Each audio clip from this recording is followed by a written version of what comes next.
Audio check.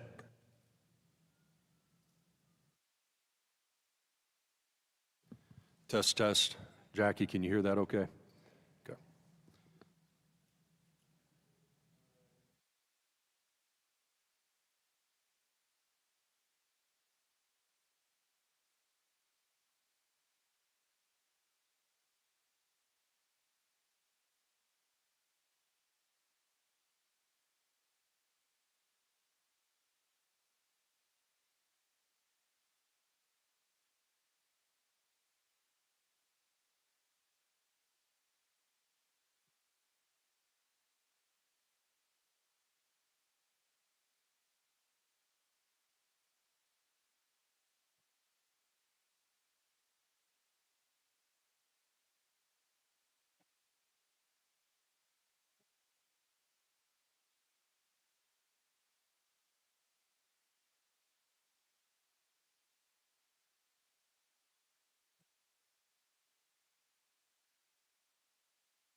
probably not on guest.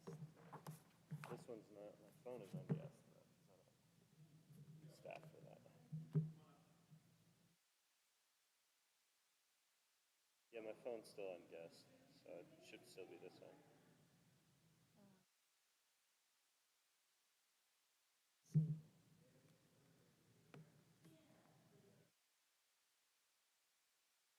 See.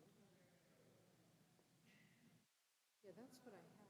Wait, Okay. which one? Like, Links welcome. yeah, Capital L, capital W. yeah, that's what I have. I shared that. You know how when somebody connects, it'll let you share your Yeah. password, and that didn't work. So, Huh. and I'm not on Wi-Fi. It says SOS for me, meaning not only am I not on Wi-Fi, but I have no cell coverage. I am not on Wi-Fi.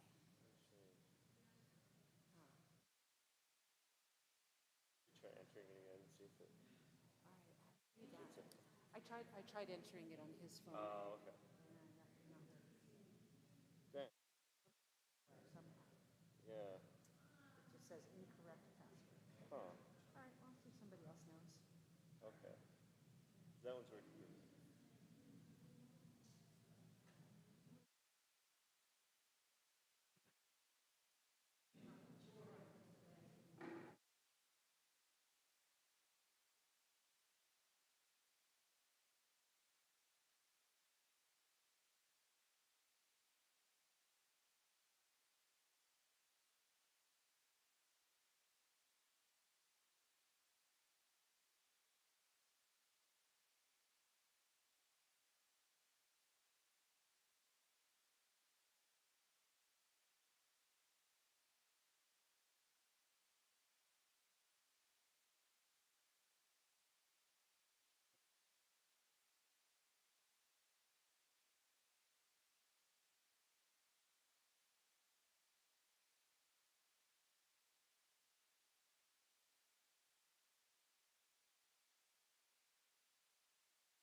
Good evening, everyone. If you would please find a seat. Do we have enough seats out there? There's still some in the front. Okay. We do have some seats up front. For those of you standing in the back, are you able to find a seat, or do you prefer standing? Okay. Cool.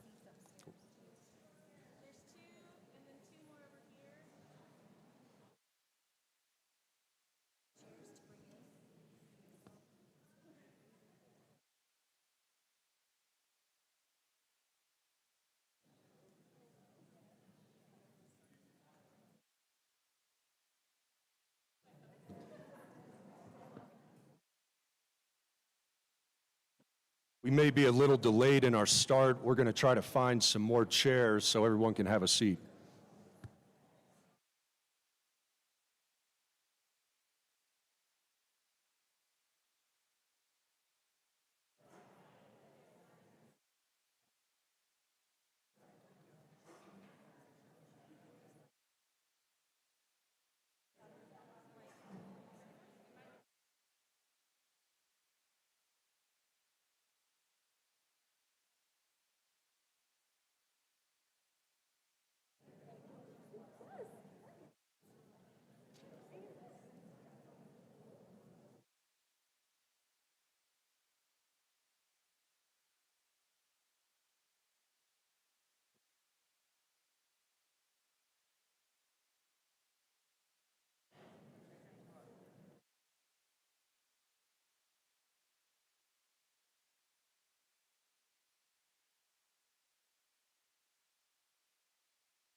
Good evening, everyone. Thank you for being here tonight. We are very thankful to see such a large turnout. I'm going to go ahead and call this meeting to order. It is Tuesday, June 27th at 6:07 p.m. I'm going to start by reading the mission statement aloud. The mission of Monument Academy is to provide a challenging, content-rich academic program offered within an engaging, caring, and positive learning environment. Established on a solid foundation of knowledge, Monument Academy emphasizes academic excellence, respect, responsibility, character, and exemplary citizenship. Would everyone please rise for the pledge? The flag is on the wall behind you.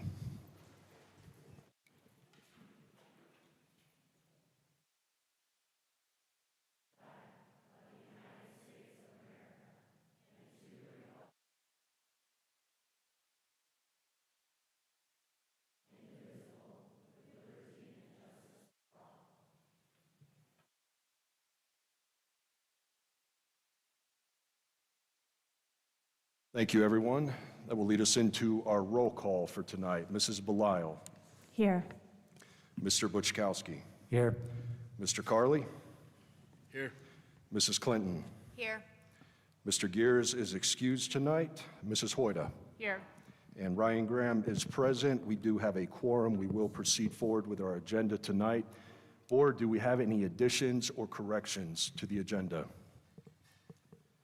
All right, hearing none, then the agenda is approved as distributed by unanimous consent. Now that will lead us into our community town hall portion with Q&A with our legal counsel. What I would like to do is to give some context and background to what brought us here tonight. The board and our administration have been hearing from many of our constituents regarding the use of sex-specific common bathrooms and sex-specific common locker rooms by students that want to express or identify as a gender that does not correlate with their biological sex. As we are all very aware, this is not just an issue that only Monument Academy faces. This issue is statewide and affects every school district and charter school across this state. Students who express or identify as a gender that does not align with their biological sex are ostensibly protected by the law, specifically Senate Bill 08200 and House Bill 211108. These statutes mandate that every traditional public and charter school across this state must not discriminate and must allow students to use a sex-specific bathroom and a sex-specific locker room that aligns with their gender expression and/or gender identity. As most of us are aware, many schools have just entirely laid down and capitulated in this fight because they are not willing to risk legal action and the cancel culture mob that will seek to silence and destroy them. What is even more egregious is that some of these schools are outright embracing, affirming, and perpetuating this narrative without the child's parents ever being made aware. Last month, I proposed to my board that we have this town hall so our parents could learn what their child's rights are and how they and their children can protect those rights to privacy in the school setting. Furthermore, I want our parent community to understand that we are doing everything we can at Monument Academy to protect parental rights, and in doing so, are protecting every one of our students, including those that want to express or identify as a different gender than their biological sex. Lastly, let me be explicitly clear that tonight's town hall is not about inciting hatred or harm against any of the students that we have been entrusted to serve. We are not here to wage war against any of our children, but we are here to push firmly back within our legal limits against those that have set their sights in coming after our children. Before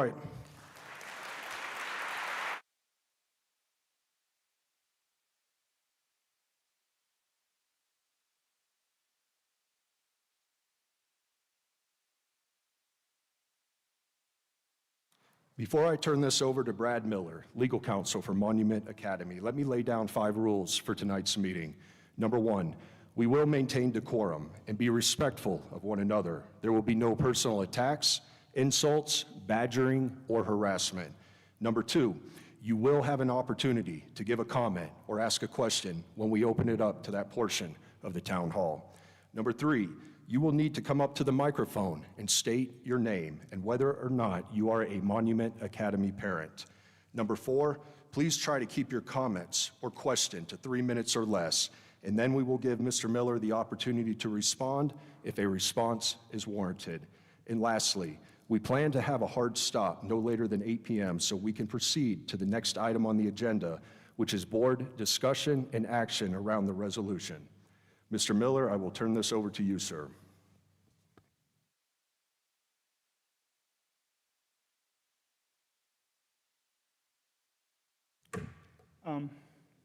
Hi, this is a unique blessing to me. It's a place I never thought I'd get to be, and I'm genuinely blessed to have this opportunity to be in front of you tonight. I'm humbled. I'm old enough to, when I was reading 1984 as a sophomore in high school, it was still futuristic. It hadn't got there yet. And in the 70s, it just never occurred to me that we could get to that kind of society, that kind of place. I remember I couldn't even envision being in Winston's shoes. It didn't make sense to me.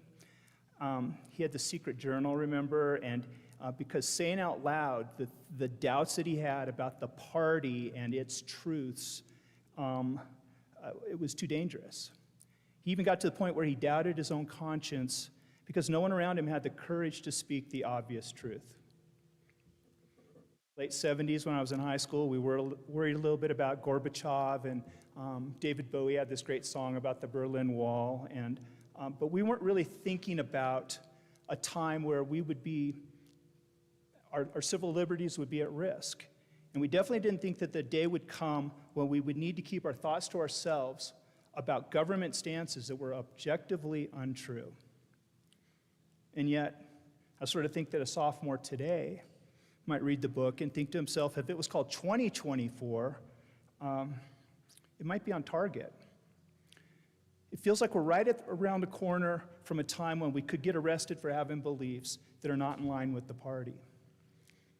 I just saw in California there's a law being proposed where the government could take away your kids if you refuse to let them undergo gender-affirming surgery. And we're all just past a time where many employers required the COVID protocols, the vaccines, en masse, and I think it looks silly in retrospect, but it's also a bit scary to think about how large a portion of our society was willing to be compelled to do that.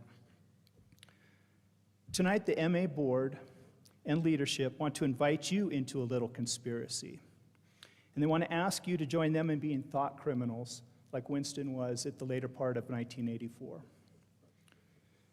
Some of the articles in the progressive news sources about tonight's meeting will be based on a theory that I, or people like me, are the instrumentalities for this massive, right-wing power grab of our schools, that it's being orchestrated. And I think they've misread things. These, of course, are the same sort of folks who went all in for the COVID protocols. They wore their masks, they were into the quarantines, and they're inclined to place their confidence in an authoritarian government. And because they're invested in this big political struggle, it's hard for them to conceive that the parent movement that's being expressed by this great majority of you here is actually organic. It's based upon faith, principles, values. But I'm so pleased to see that you're here ready to confront the lies. To progressive authoritarians, it's irrelevant whether the transgender movement and its agenda is somehow a medical reality or just a social construct. The fact that it suits a larger agenda is all they need, despite the fact that for some 4,000 or 5,000 years of recorded human history, the term transgender was unknown, unused, it was unrecognized. They will willingly suspend their disbelief that this generation suddenly is populated by a large and increasing number of transgender individuals. Instead, they're going to turn around and look at you who hold more traditional values, and they're going to look at you as bigots under the control of some dark and powerful, right-wing puppet masters. It escapes them that you all might be here because you came to conclusions based on logic and biology and faith. And it's no secret that they think the government knows better than you how to raise your children. All right. I'm Brad Miller. I'm a lawyer. I've got some connection with Monument Academy. The elementary library is named after my mother-in-law, the Jane Lundeen Library. And I've been engaged as one of the lawyers here for about 15 years. And I'm not the kind of guy who likes the spotlight. This is really an uncomfortable place for me to be. I don't usually talk to crowds. I'm often offered opportunities to speak to the media about articles about me. There are articles about me and about my clients, and I usually decline. I'm the kind of guy that likes to think and to write and be in the background.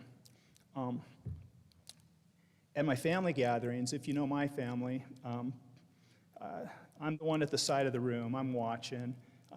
We have actors, we have college cheerleaders, we have politicians, school leaders, pastors, marketing experts. All these people are in my family.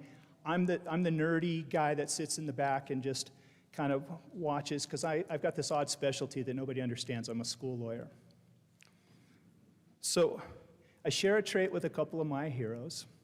I'm not a gifted speaker. I'm completely inadequate to the situation. I look back at the Honorable Tim Geithner and wish he was up here at the podium for me, and Mark McWilliams, who used to be the board chair here, and so many leaders and great people here. You'd be better at this. I'm inadequate. But my heroes, Moses and the Apostle Paul, they trusted their calling, and in faith, they went ahead and they delivered their message, and a greater power prevailed. Please pray that in a similar way, my message tonight will be bigger than my weak flesh. Let me give you some background. In 2021, the Colorado legislature passed a partisan bill concerning updates to prohibitions against gender-based discrimination to clarify the individuals who are included in a protected class. House Bill 211108 was designed to amend the Colorado Anti-Discrimination Act, and along with laws that are specifically related to education. The 1108 purported to directly change and amend some of the charter school laws. And in effect, the law offers protected class status to those of any or all gender expression or gender identity. Gender expression, according to the new law, means an individual's way of reflecting the individual's gender to the outside world, typically demonstrated through appearance, dress, and behavior. Gender identity now means an individual's innate sense of the individual's own gender, which may or may not correspond with the individual's sex assigned at birth. The law explicitly was directed at charter schools, amongst others, and it amends CRS 2230.5-104, which is the jibber-jab around all the charter school regulations. In the eyes of our legislature, Monument Academy may not discriminate on the basis of gender expression or gender identity. That's a Colorado law. As you might be aware, I see some friends from Moms from Liberty. They've been very engaged in this. There are schools and districts in Colorado which have taken this requirement to an extreme.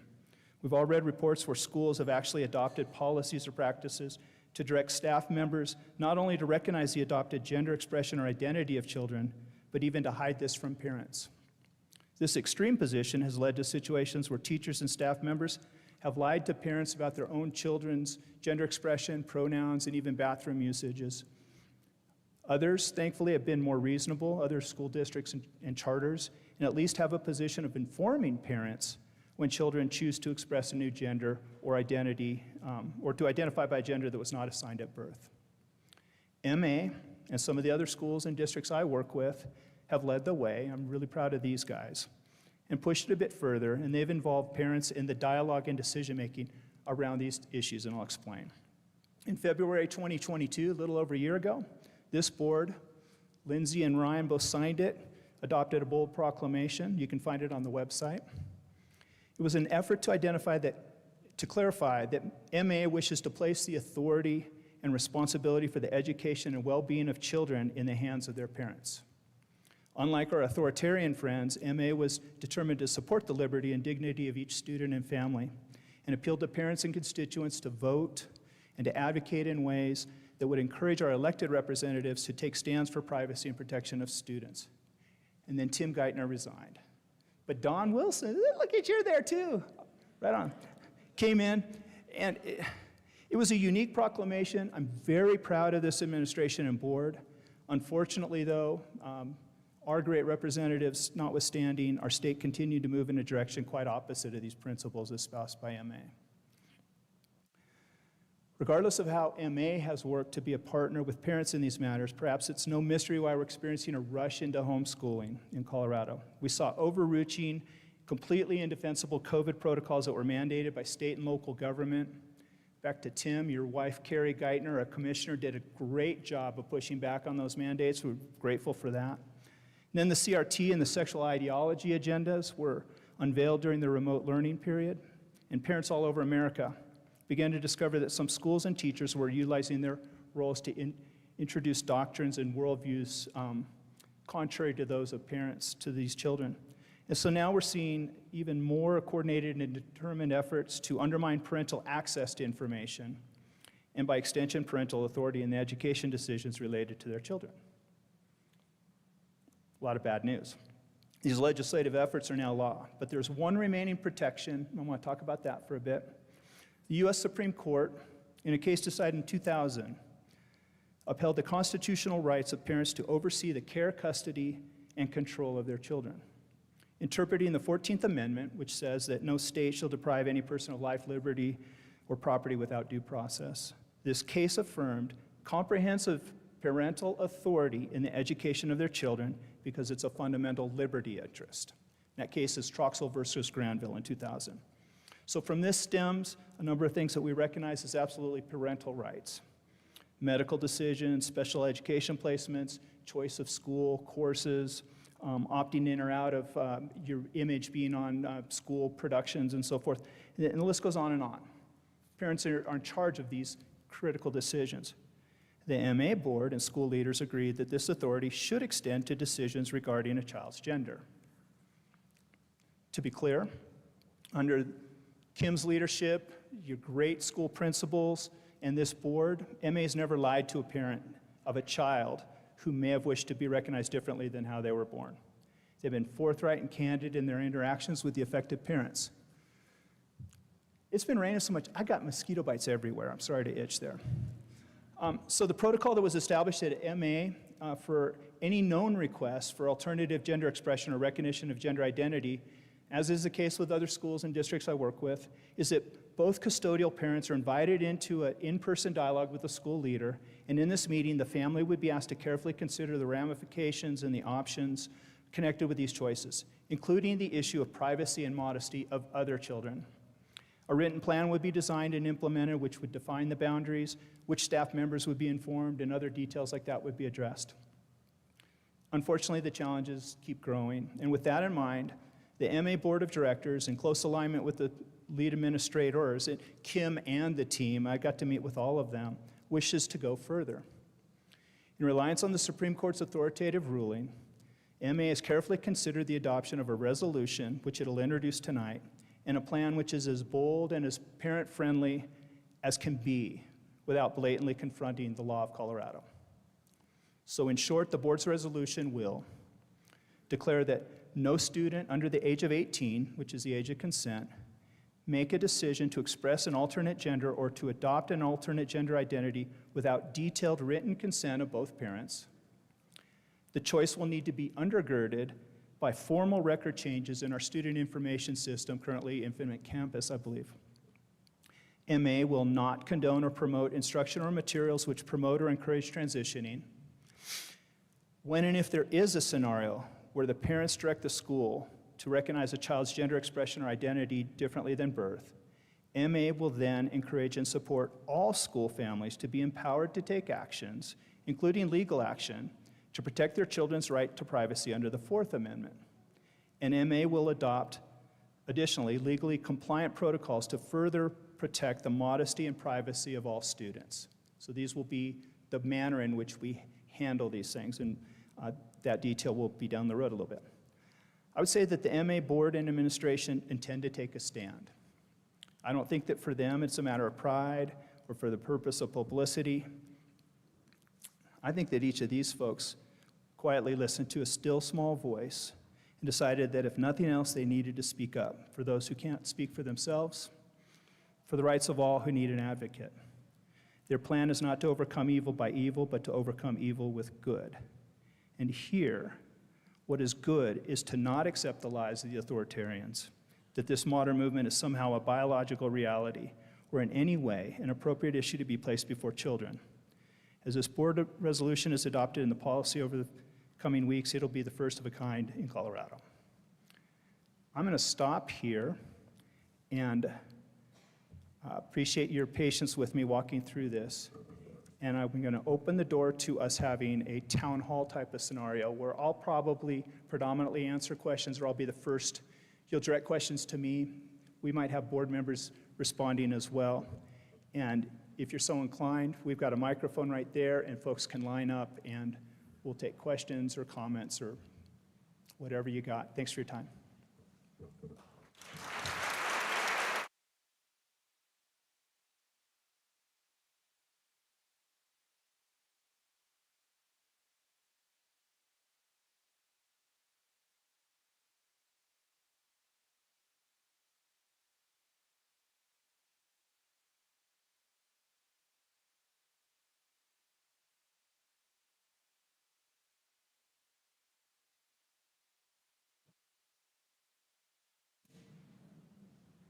Christy Davis.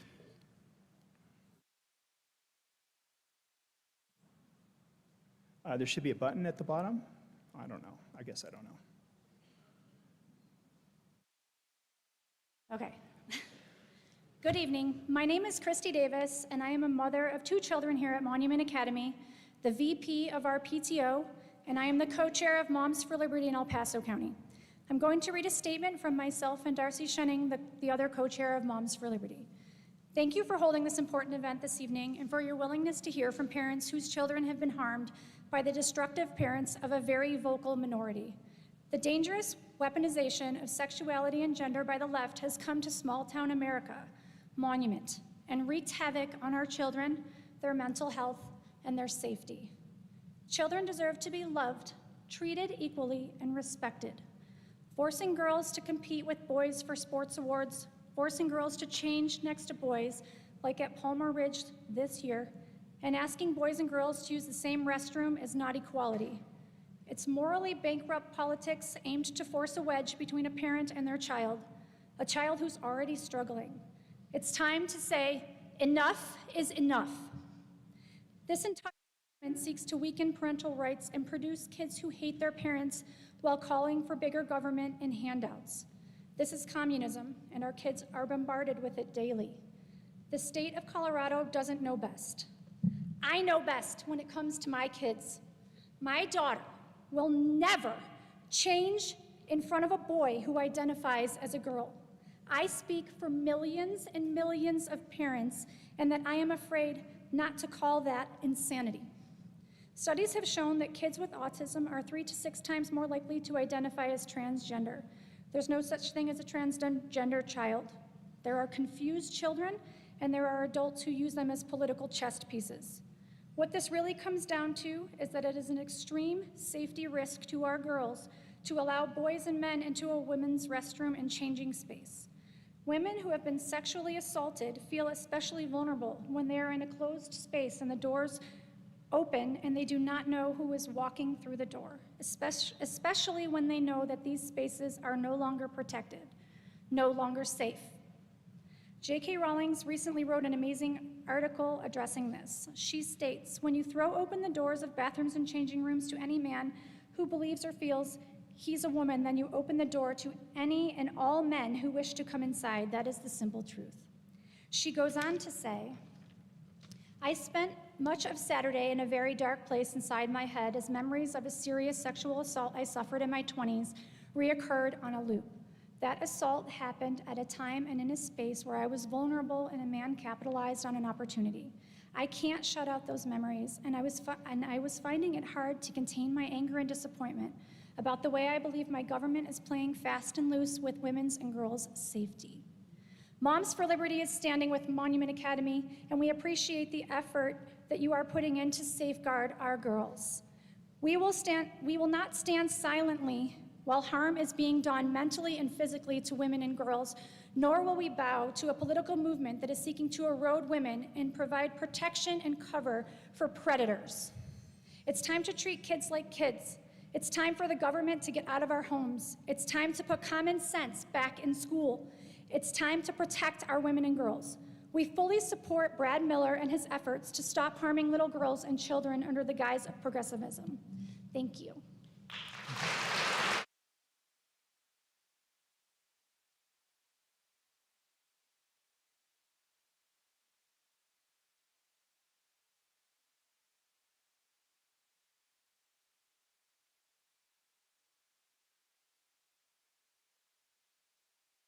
Good evening. My name is Kaylee Breathauer, and I am a 7th grader at Monument Academy. I have attended MA for 7 years, and it has been amazing. I love MA because of these 3 character traits: courage, honesty, and patience. I have always felt protected, safe, and secure until this past year, when a boy decided to go into the girls' restroom. I didn't feel very protected when this happened. Especially when this is a place where we change. I don't understand why we would allow this behavior to happen when it makes so many of us feel uncomfortable. In the Bible, Genesis 1:27 says, "So God created mankind in his own image. In the image of God, he created them. Male and female, he created them." God made male and female for a reason. He loves us and wants the best for all of us. Thank you.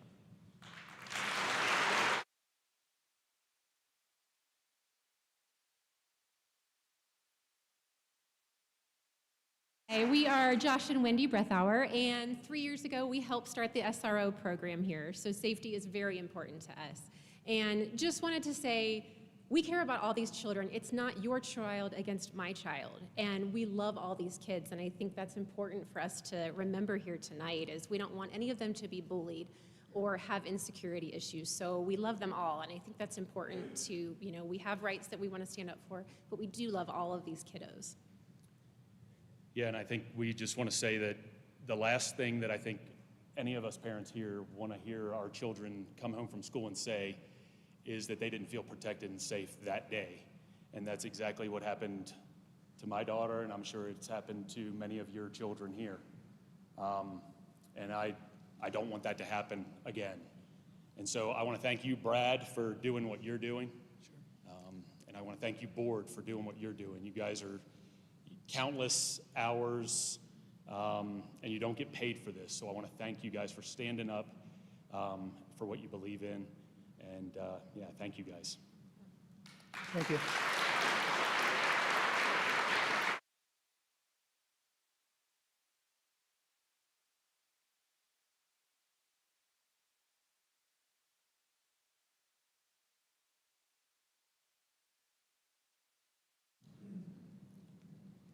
Hello, my name is Haley Brooks, and I am a 7th grader at Monument Academy. And I do not think it is right for a boy to come into the girls' restroom and invade our privacy. And many girls have had this happen to them. And I know some of my friends were in the restroom when a boy had came in, and they came home crying to their parents because of it. And I don't want that to happen to any other girl, because it is a very stressful thing. And I really want to stand up to that, because I don't think that's right at all. And God made us who we are, and I don't think we should try to change ourselves for no reason at all. And yeah, thank you.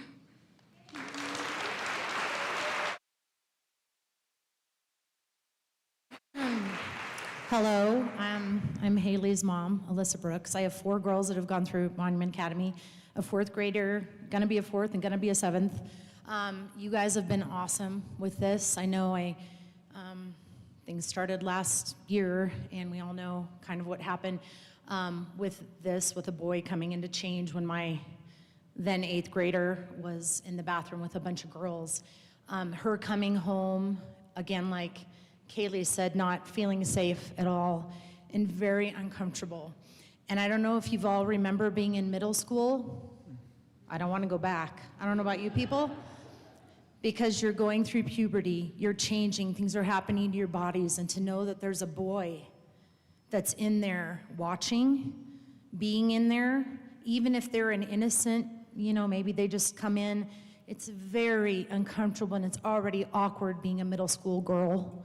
So I could tell you right now, I'm a unicorn. And everyone would look at me and say, no, you're not. So why are we letting biological boys be girls and biological girls be boys? It is that crazy to a lot of us out here. Listen, just like Wendy said, God loves every single person. It doesn't matter if you're blue, green, purple, yellow, it doesn't matter. He loves it, and sometimes I'm in awe by that because I don't know if I humanly can do that, but I try. And I'm concerned for the safety of everyone. And if that means those kids that are wanting to, the boys wanted to be girls and they want to be in a restroom, then we provide them with a safe, gender-neutral bathroom, a single-stall bathroom. Because I can tell you, everyone would feel safe then, including my daughter and her best friend, Kaylee. You guys, it makes me hurt for our world. These are our precious, sorry, I always cry at these stupid things, but these are our precious children that are gonna be on the front lines. They're gonna be the army. They're gonna be fighting. And we need to help them because it's our job to protect all of these kids. And our job is to love, but we also know right or wrong. And please do not put litter boxes in these bathrooms because I will go start raving crazy. For the furries, okay? It's happening. When is it going to stop? When is it going to stop? I thank you guys for fighting for our kids, and I love you, and I'll be praying for all of you. Brad, too. Thank you.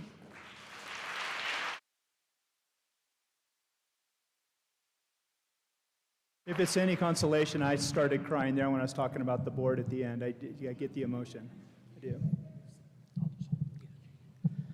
Good evening. I'm Trent Bradford. I have 3 students in Monument Academy. Well, summer vacation currently, but in Monument Academy. First, I just want to say thank you and good job. It is so much easier to deal with issues as they arise, especially legal issues, when you have a plan and a policy already in place. I'm also an attorney. I've litigated lots of constitutional issues in criminal courts, and I currently teach due process of law. I have a question for you or the board or whoever, which is, are you developing plans currently to defend against preemptive legal challenges or legal challenges that may arise as a result of actions taken under this policy? That's a wonderful question. We fully anticipated that, and Joe and Karen may pitch in as well, but we're fully cognizant that there could be legal challenges. And so to that end, we've been developing relationships and partnerships and connections with people beyond us who might be able to be resources and help. We might need to turn to our parent community and ask for resources and help if it got to a costly sort of situation. There's a number of different ways that policies of this nature could be challenged. They could be administrative law in nature that would just be the sort of thing that my office likely would handle. And then they could erupt beyond that into the courts. It could be a matter of our authorizer, which is Lewis Palmer District 38, could say, well, we don't agree with your position here, and we're going to push back. I mean, that sort of challenge is conceivable. We don't anticipate that, but that could happen. The Colorado Department of Education could, in the same way, say, well, we don't think you're within the guidelines of 2230.5, 104, and et cetera. So there are some administrative type things that could happen, and then there's issues and events and cases. And we think that we're ready for that. We think that we think the Supreme Court is the Supreme Court, and we think that overarching right of an authority of parents is really significant. And to that end, we're not going to be in violation of that. I want to be really clear. If we have a couple of custodial parents who say, well, we support our child in this gender identity or gender expression, we're going to be compelled to do that because we're not going to conscientiously object and violate a law. So this can go down multiple pathways. This board has incredibly thoughtfully, incredibly prayerfully addressed their thoughts and concerns about this. We've worked it through, and I think they're resilient and ready to stand firm on these principles. Thank you. Yeah.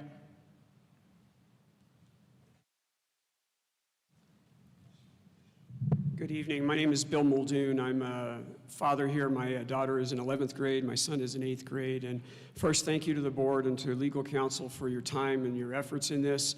I know that you've got the support of a lot of parents here, and that's well appreciated. And I also want to say thank you to the kids who stood up here and spoke. That took a lot of courage. If anybody's been following the Riley Gaines testimony in front of Congress, the University of Kentucky swimmer who had to compete against a 6'5" biological male in swimming, it took a lot of courage from some much older girls to start finally speaking up against all these issues.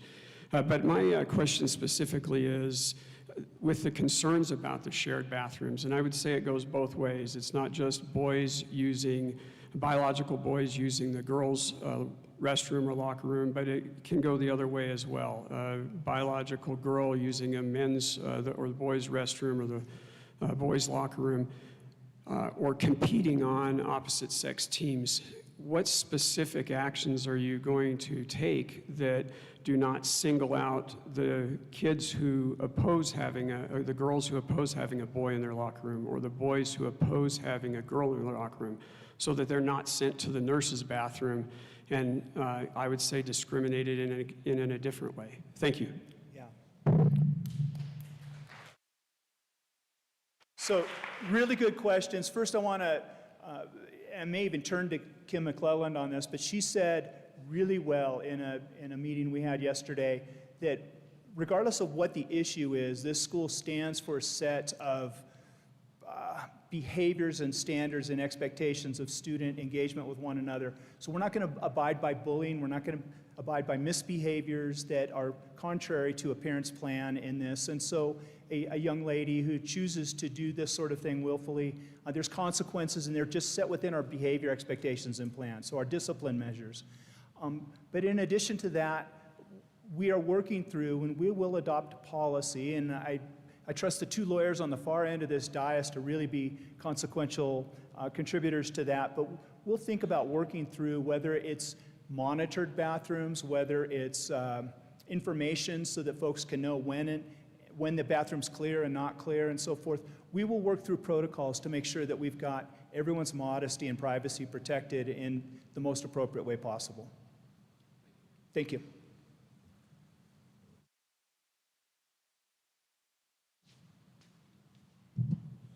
Hello, I'm Matt Gaw. I have two students at Monument Academy. Definitively not a lawyer, but I did talk to Mr. Carley for quite a while, and so I feel like I'm fairly well educated on what he thinks.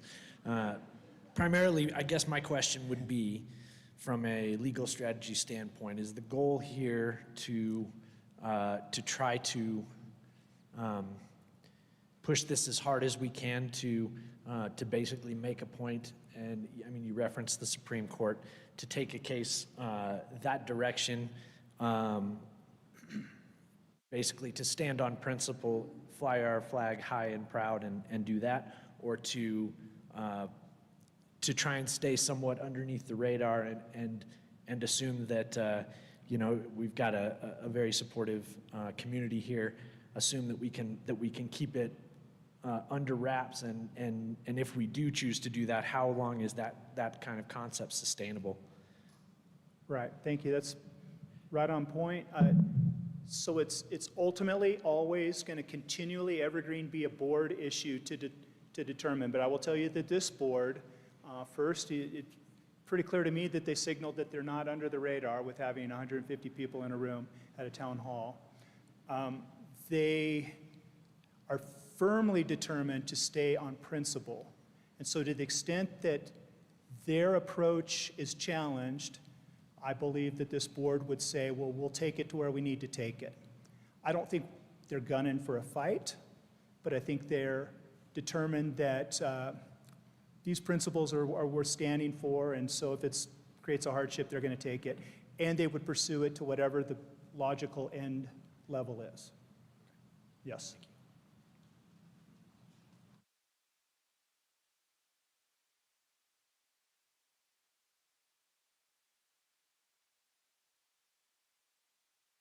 Hello, my name is Ivy Liu. I've been asked to come speak on behalf of several families who don't want to speak. The transgender crisis is unprecedented in this country, and it's actually being weaponized for something much more sinister for our country, not just for our children, because they're attacking our children. Through our children, they're attacking our country. This transgender kids that actually involves a very small percent of our population, 1% to 2%. But they have been weaponized for a much greater cause by our enemies. Kids are being groomed. Your kids, our kids are being groomed. My grandkids are being groomed if we let them. Parents are being manipulated. If you don't accept these values, you will be accused of being unkind, unempathetic. Language is being contaminated to guilt you into accepting these values. This is a push towards groupthink. If you know what that is in social psychology, it is so everybody thinks alike in order for you to be accepted. And groupthink is the foundation of socialism, Marxism, and communism, otherwise known as collectivism, that is being pushed upon this entire country in every school, in every curriculum for decades. Some of us are just finding about it now. It is detrimental, so a groupthink is detrimental to individualism upon this country was founded, but it is exactly what the enemies of our country is intending to push for.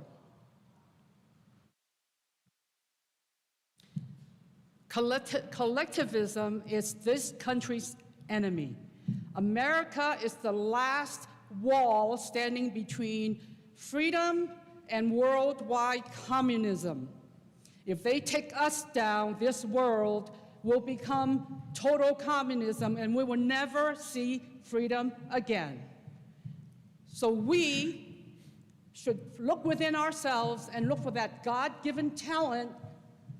Look for that Esther within us for a time such as this to fight back, even if you can just give 1 hour a week or 10 hours a week, or like some of you, 50 hours a week, to fight back, not just in your district, not just in your schools, but all across the county. Speak up, fight back. This is a very loud, vocal minority pushing this stuff upon the rest of us, Americans who somehow have gotten away from the values upon which this country was founded. Fight back. We're on a precipice of no return if we don't fight back. And I'm not just talking about education, but this entire country. We must fight and push back every aspect of this non-godly and non-American values. It is a long-term push towards collectivism, and we must not let them win. Let's fight back communism, Marxism, and socialism. And I know it may take, so some of you may go, what are you talking about? What does this have to do with transgender? It is. Go do your research, please.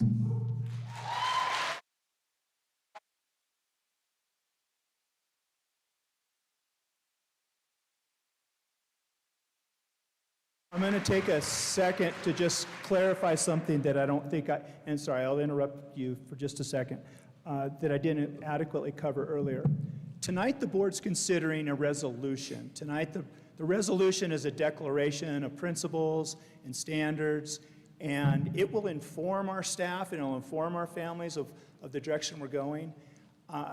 But it won't compel anything, because what we'll need to do subsequently, and we are working towards that, is develop the related policies. And so those will be the sort of architecture of exactly how this sort of stuff is implemented. And I wanted to just bring that clarity. We're not adopting a policy tonight. The board is considering a resolution, which would then be followed by some policies. Go ahead, sir.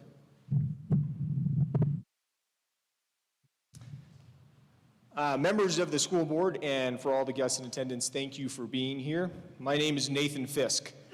I am a parent of 2 children at Monument Academy, and I've lived in Colorado since 1991. My statement today is designed around the fair and equitable treatment of our students, including my two daughters. And I'd like to focus my comments today on the issue of sports and the question of whether Monument Academy specifically should allow or have policies around biological males competing again in the same category as biological females and vice versa.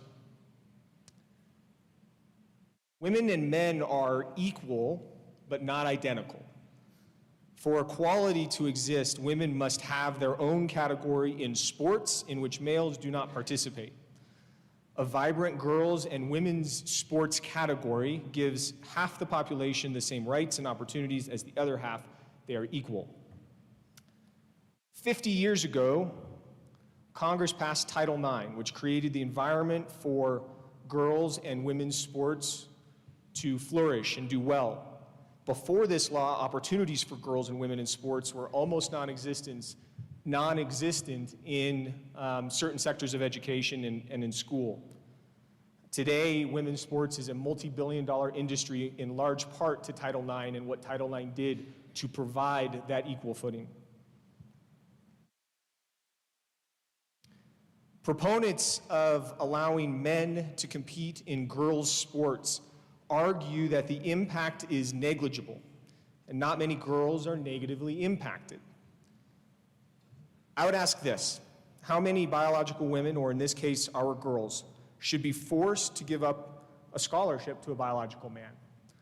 How many girls should be forced to disrobe in front of a biological male? I believe the answer is 0. I believe this question, both specifically as it relates to sports, but also in the broader question, is not a transgender issue. It is a women's rights issue. It is a civil rights issue. My opinion as a parent,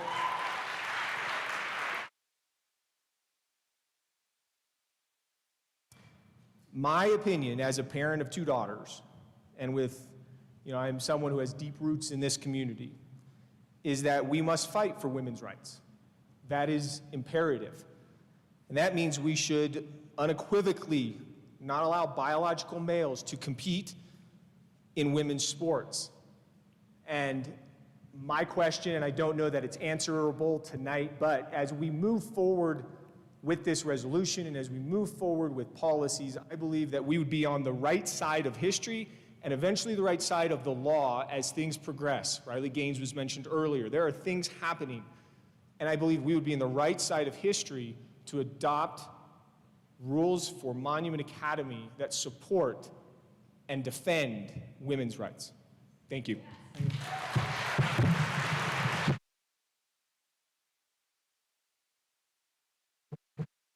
So thank you for that. That sort of thing, Nathan, brings forward questions about accepting federal funds and competing within CHASA and the rules that different bodies have to say about these things. We've got a pretty complex, sort of bramble of things that we're going to have to analyze and deal with. And I can't speak for the board on that particular one, but it's well noted, and I think the board is already miles ahead of me on thinking about what they want to do with that, but we haven't gone there yet as a board. So I want to first thank our board for taking a stand against the things that are happening today in our society, and particularly for the discrimination that I'm feeling very much against women because of some of the movement that's happening. My name is Tammy John. I wasn't planning on standing up here tonight, but I have a question that I feel like may be helpful in some of this push to protect our kids. And I keep feeling like this whole thing has just been too easy. It's been too easy because we have to be careful what pronoun we use, what name we call a student. And many years ago, I have an adult daughter. When she was going into first grade, we, as her parent, gave her we decided to call her by her middle name. And I don't know if there's anybody else out there that has that, but sometimes it causes a little bit of confusion. And when you're in first grade and your whole life you've been called by your middle name, I went to a school, this was on the East Coast, and they forbid it. They said that she had to go by her legal name. And I was like, well, if she ignores you or doesn't respond, it's because she goes by her middle name. She doesn't know her first name as well. I mean, she knew it, but she may not automatically think to turn. And so this brought me to the question that legally, and I guess this would be for you, Brad, when we have to change a name, like right now we want to change one of our kids' middle name, we have to go through the courts. We have to actually go to court and file to change one of our kids' middle names. And that is as of today. So my question is, why are we going along with what somebody says you have to call me? Because we identify who we are by our name. So let's identify these kids and use the name that they were given at birth. And if that wants or needs to be changed because they have a different way of life that they want to, route that they want to go or take, then have them do it through the legal system as well, and maybe we can implement a policy about something about that line. And if we as Monument Academy is starting out, we're setting a trend that maybe other people will follow. And if things like that get out there of what we're doing and what works, maybe this will help other districts, other schools, other children, because I think Christy said it very right. Our kids are just confused. And some of the mental things that we are seeing and the anxiety is because children need to have clear messages, and they aren't getting them. And they're not getting them in a lot of places. And so I think we just need to continue to give that clear message. And if things need to change and they want to change their name, let's not make it so easy. Let's do a policy. Let's help them keep their identity of who they are. Thanks. Thank you. You know, the board is actually well ahead of me on this. They've been, as you'll see the resolution once it's introduced, and it'll be published online once it's been adopted, but it has a provision related to this very thing, and their line is going to be that it's going to be official updates within the Infinite Campus system. So the school official records must be updated.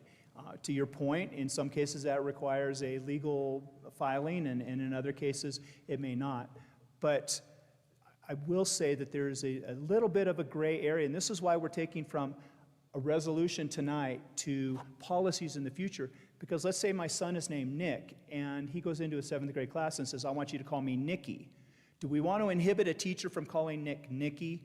And how closely do we want to draw that line? And could Nikki be inferred to be a female name? I mean, we can go down some pathways around that. And so we're going to have to be really judicious and careful about how we design those particulars. Because schools are a really interesting environment for that sort of thing. Thanks. Bill Muldoon again, just to follow up with respect to policy versus the proclamation. Obviously, the proclamation coming out tonight, but policy regarding bathrooms and locker rooms and sports teams, and I might also add Ponderosa and Camp Shady Brook, where it's not just in and out, it's spending the night with multiple kids of the same sex. Parents are probably going to try and make enrollment decisions based on policy. Which is, we're 7 weeks today from the start of school.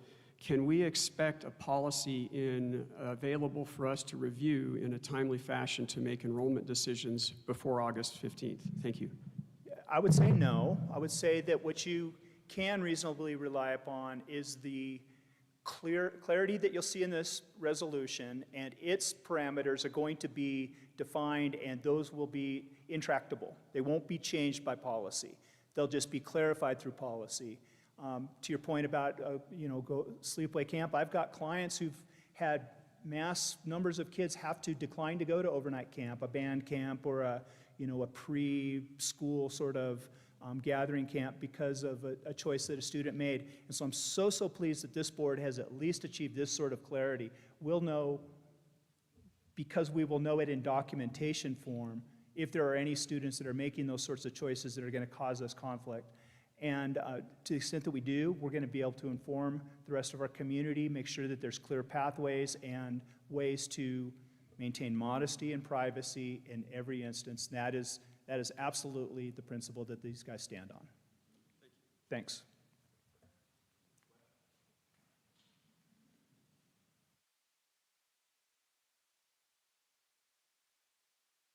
I tend to move around a little bit when I talk. I apologize. So, Brad, since you called me out earlier, I'm Mark McWilliams, and had to come up just See how 'cause he glib did you that. are? You're just so smooth. Whatever. So I am very thankful that there were never this many people at any of my board meetings when I was board president. Holy cow. This is great. And I just want to express my thanks to you, because you've got to know what this means to them. And I'm going to ask for a little bit more here in just a minute, because you're here and you obviously are passionate about this issue. Now, first, before I even go there, there are probably parents in this room whose kids are going through something difficult, and they are struggling with that.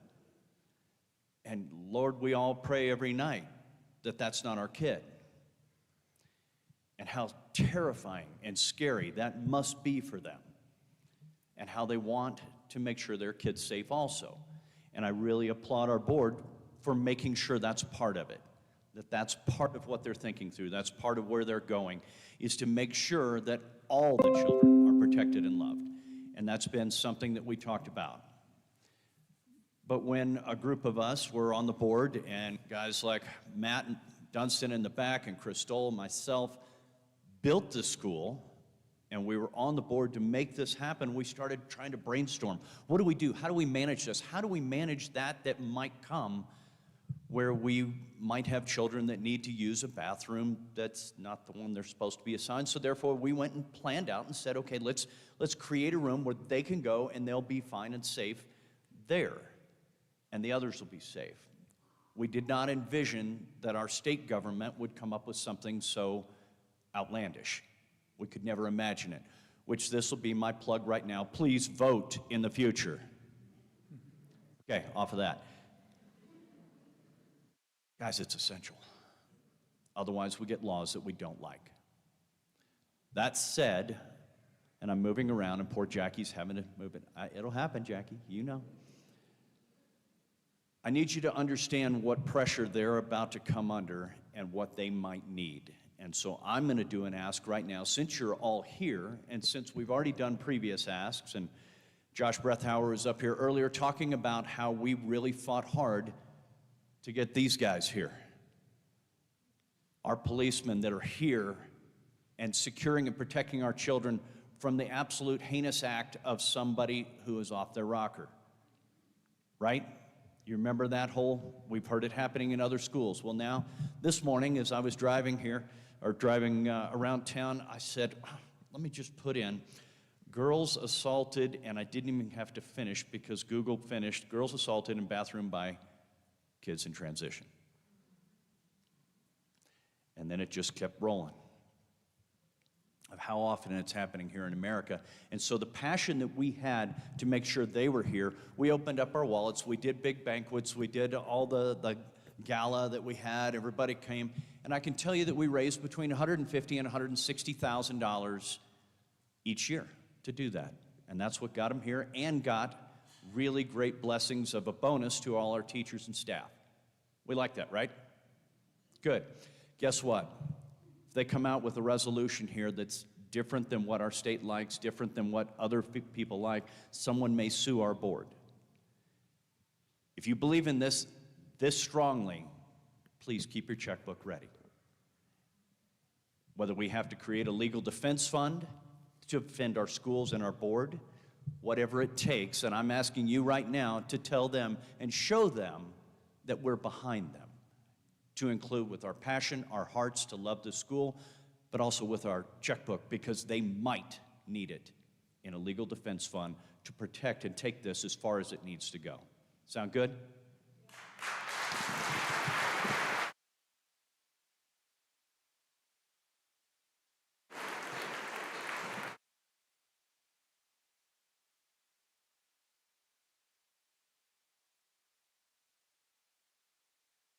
Hi, my name is Catherine Barnard. I have 3 daughters that attend the Monument Academy Secondary School and 2 other daughters.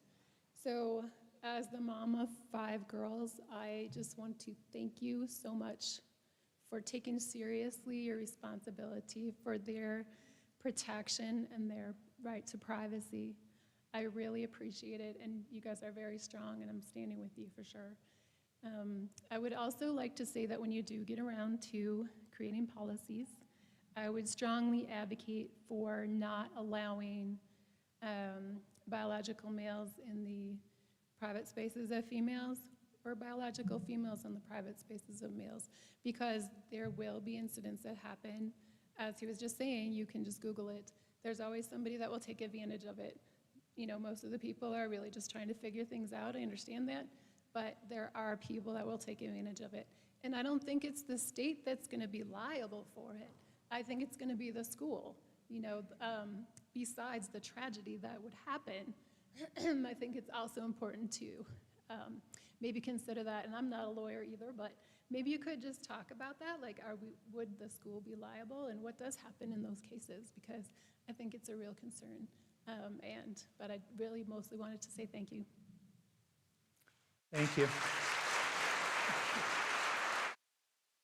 So, Christy Davis, who spoke earlier, is with an organization called Moms for Liberty, and they just, I think I'm correct, hosted a woman who had this exact sort of issue come up in the Poudre School District, where there was an invasion and a daughter, just in various different ways. I think there are lawsuits that are going to cut both directions, and we will see that coming, and so your point's very well taken. Thank you.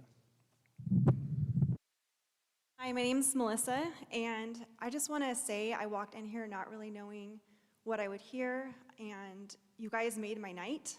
I really appreciate you. I see what you're doing. I watch more news than I should on this topic and many others because I have young children, and I'm very concerned that the things my parents were concerned about are not even going to be in my mind at all. We're on a whole nother level. So a couple things I want to say. I have 4 kids. 3 of them are girls. They're ages 2 through 8. And I've just thought, well, how do I combat this? Because I want my children to be children who love, children who give, children who can see differences and can love, but also can stand firm in their faith and their values and in truth. And I want them to be at a school, likewise, that's like that. And we have been homeschooling. They're 2 through 8. We've been homeschooling, and I looked around when we moved up to this part of town, and I found your school, and the very first question I had was, how is this issue handled at this school? And I was told that boys are boys and girls are girls, and I knew it wouldn't be long, and it sounds like it was already, in the mix probably more than a year at this point. And so what I want to say is that my children are one of the main futures of this school. Anybody who has young kids, like I have a kid that's going to be in preschool next year. I have one that's in preschool now. I have a 2nd and a 4th grader. So we're like the next young generation coming up. And what I want to know is if we have a future at Monument Academy. Is this where my children will come to learn and to grow and to feel safe? Because if they can't have that, we'll be gone. I'll homeschool again. I'll go find something different. You guys will lose numbers. So this is about so many things, about ethics, it's about values, it's all these things that were listed tonight, but it's also about the future of this school. Because I know you need students here. I know growth is important in addition to our values. And as a mom who loves her children so much, to hear you guys say that you have some of the same values, it means so much to me because I'm tired. I don't have all the energy to fight this battle right now at this stage in my life, and there are so many moms like me, yet what you're fighting is the future of my children. And so I just want to say that I appreciate you. I want to encourage you that any inch that you give on this topic, you will never get that ground back.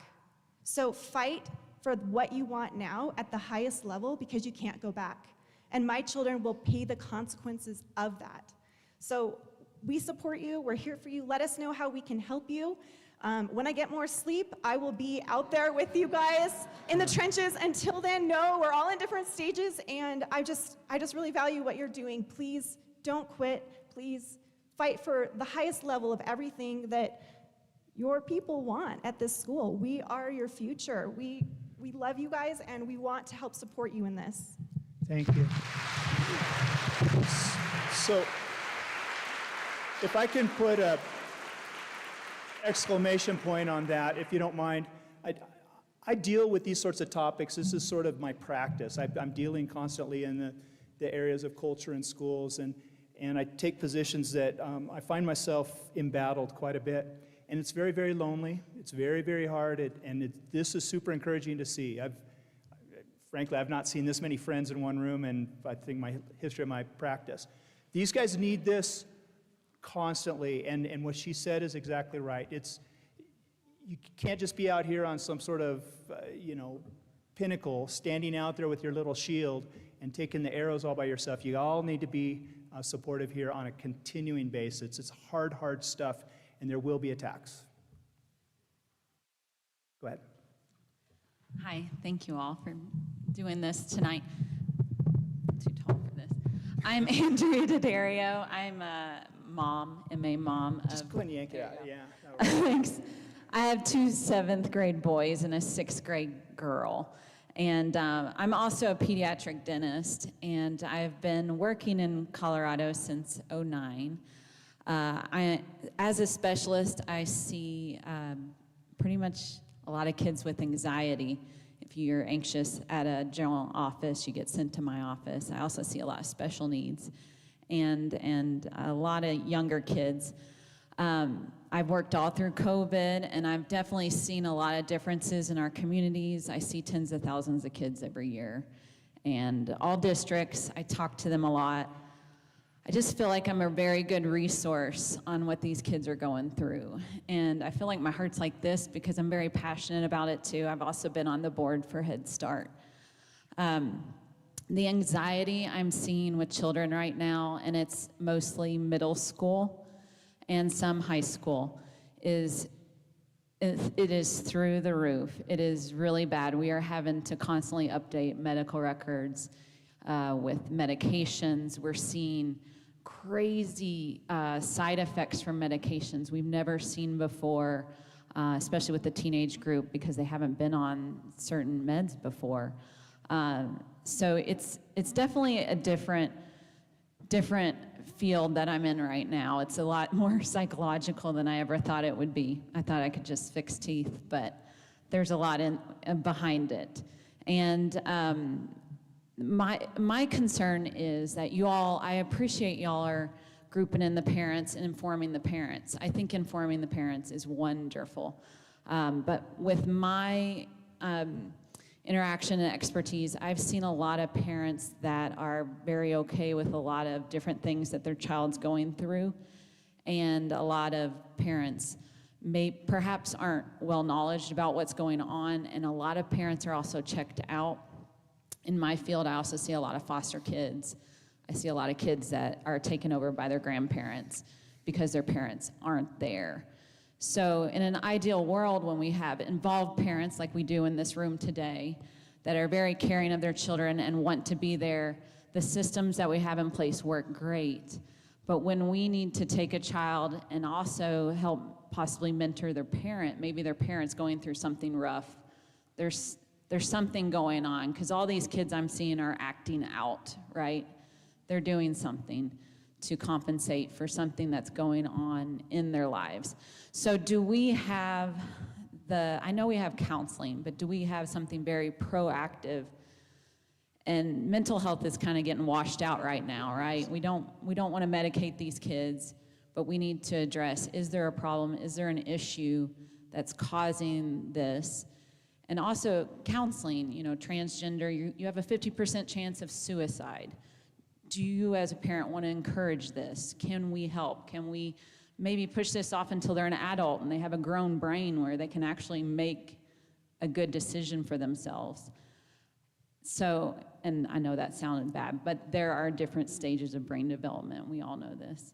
So can we encourage maybe that route? And also, secondly, I know y'all are working on a policy, but when it does come out, I think it'd be very helpful to present that to all parents, all incoming parents, perhaps in written form, because my inbox gets a little full with all these emails.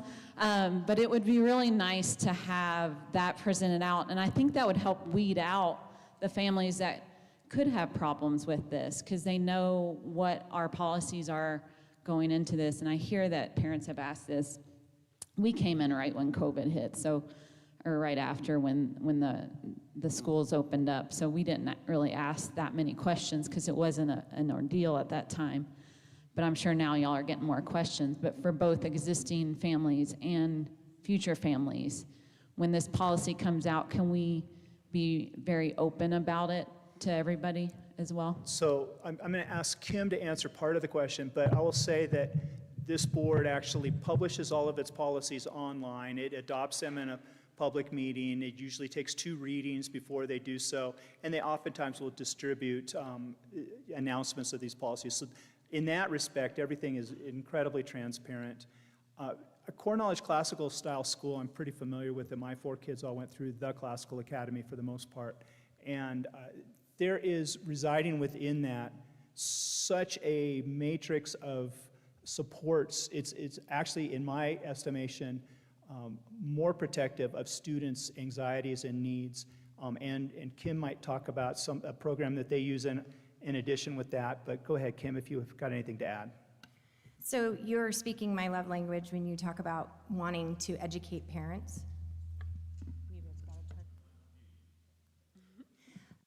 You're speaking my love language when you talk about wanting to support parents and wanting to make sure that we're educating parents and partnering with them. And so one of the things that I have discussed even in our strategic planning committee and with the board as a part of my scope of work and my deliverables is really partnering with the parents. This is a part of our resolution here that parents are the first and most important person in a child's life. And we recognize that, but not all parents are equipped. There isn't a manual on how to deal with what's going on. I have 2 young girls. I have a 20-year-old and a 23-year-old, and they just went through some of this themselves in terms of their friends and sitting at the dinner table and having conversations. And there isn't a manual for that for parents to go, well, let me turn to chapter 5 and see what it is that I'm supposed to say and do.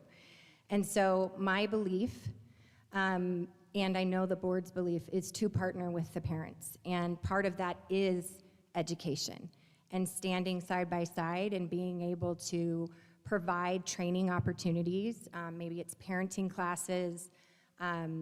We use, a philosophy that is really about building relationships. And so part of the process that we would be bringing families through when maybe a child decides to do, has this decision, the child isn't the one, it's the parents with the administration, with a counselor, with the parents is the key part to determine and have the conversation and have the open dialogue to see where we can partner together to support. But there's a lot of ideas that I have around like parent universities so that we can empower parents to help their children. And sometimes, there could be a media coverage or and how do you navigate even social media? What do you look for? All those things that parents, it's so ever changing that parents need that support. And so I couldn't agree with you more. And that is something that I know is a part of our strategic plan and some of the process that we've even talked about. Thank you.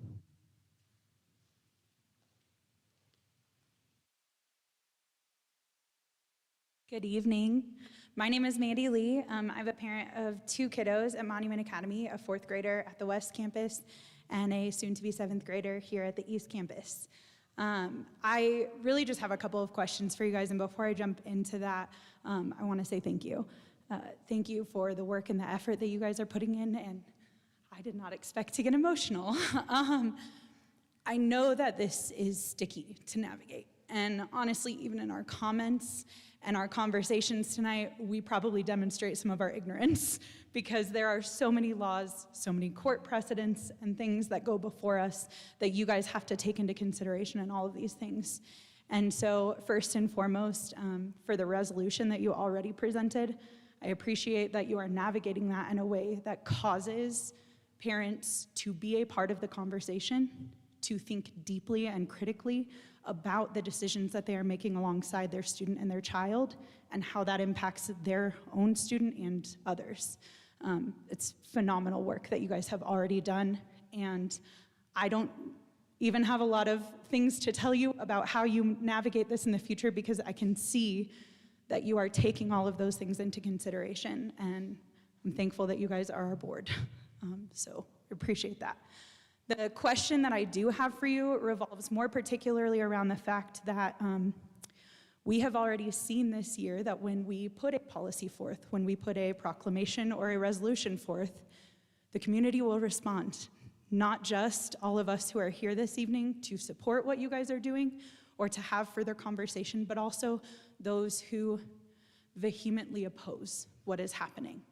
And so it's not a question of what will happen next year, but when, and navigating the legal issues that will arise in that. And obviously, Mark already spoke to advocating that we stand behind you guys as a board, but I recognize that there are also avenues for us as parents to engage in that, which you spoke to a little bit. And I'm curious if, considering it's already 7:20, there might be another plan to have conversations with parents about the ways that we might be able to engage legal issues or circumstances that arise. I am sure that for many of us that are standing in this room, when we think about our students, we don't want to retroactively respond to a situation that arises that we were unprepared for. And I know that that's why you guys are here tonight, but I don't want to be caught with the rug pulled out from under me, not knowing what to do next as a mom. And I know that you as the board are taking that into consideration for the school, for our administrators, for our policies, and for how Monument Academy as a whole can respond. But would we maybe have more opportunities to have conversations about how parents might be able to step into that? So if you can imagine, as a lawyer, I'm thinking, my mind's spinning, I'm thinking, I do not want to give legal strategies to a crowd of 150 people, right? You know, it's you know, I don't want to project for someone how they can sue us and how they could be successful and what our, you know, our weaknesses are in our situation. Why not? So I'll be a little bit reluctant around that, just honestly. But this board has thoughtfully already engaged some thought process. We, in yesterday morning's meeting, had in an executive session some legal advice discussion on exactly these topics and what about this pathway and that pathway. And we're getting some analysis together so that we'll be better prepared. In terms of, you know, community support, that I think it looks like a few things. One is encouragement and prayer and support for them, resilience and just steadfastness to continue the path that they've chosen, if that's what you want. And then it might be resources in the future. It might be networks and contacts and individual ideas about, hey, have you thought of this? I think they'd be all receptive to that sort of conversation. But I'm not going to offer our legal strategies here. Thank you. Yeah.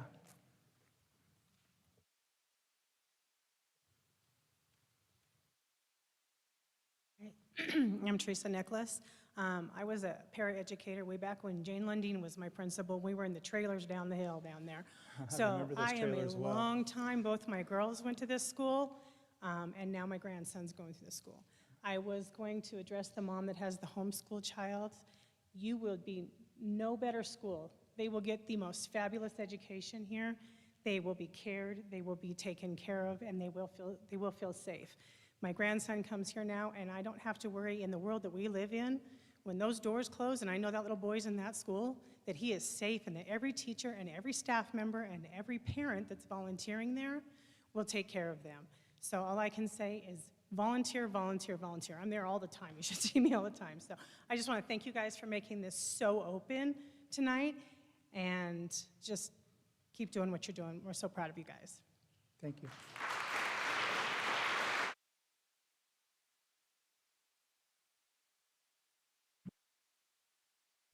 Hello, my name is Emily Davis. I am a Monument Academy parent. My question, Brad, and you said maybe not sharing legal strategy, but this is a little different, not from a school standpoint, but the law is written to prohibit discrimination against protected classes of people. So if the protected class of person that we are talking about is a transgender person, then the person who is stating opposition to something would be the person viewed as a discriminator. So in a workplace or in a school, how can a student or a person voice their opposition or their feelings of not being safe without being discriminatory? So if a student wants to, say, start a petition and they are told, you cannot start a petition, or if a student wants to say, I would like a schedule change because there is a biological male changing in my locker room, and they are told, you can't ask for that reason because that is discrimination. What advice could you give to us on how do we respond without being discriminatory? Thank you. So I'm not going to look backwards, because whatever happened in last year is not going to happen next year, because we're moving in new directions, okay? So just cleaning the slate, and we're going to work forward with more clarity around what our expectations are. There are laws in Colorado. There was a law passed, you can look up Senate Bill 23-296, and it passed last day of the legislature, and it has to do with bullying and harassment of students based on their gender expression and gender identity, amongst other things, and it adds, sort of new frameworks and structures about how those need to be managed. It's not an easy scenario. We've got Title IX investigation requirements that have been issued, and the role of your school administrators has never been harder. You guys back there that work in leadership in the schools, it's amazing, and it's hard stuff. And my practice used to be about working with boards and doing policies and kind of flim-flam stuff, and now it's every day it's about a parent issue, a student issue, and the hardships that they're facing. Support them in that, because it's hard stuff. I would say that Kim's mandate to her team is that we're going to maintain the dignity and the rights and the protections of every student, regardless of what the issue, the underlying issue is. And so potentially something like a petition might not be about the underlying theme. It might be about the activity itself, the sense of, organized activity around a particular student is ostensibly bullying, regardless of why that's happening. And so maybe that's part of the story behind whatever you're talking about. But I know that they're working hard to make sure that we're, as a school, upholding the dignity of kids and upholding standards. And this will now give us clarity that a 9-year-old or a 13-year-old doesn't get to self-declare that they're in that protected status. We're going to only do so if it's the parents' thing. And we're not going to likely have the sort of scenarios that I've heard glimmers of in this in the public comment here. I don't think that's going to happen. Could you back up maybe from Monument Academy and offer advice on a larger state of Colorado kind of scale as to how are we not discriminatory? I don't know if you can see this, but this is a different school. Okay.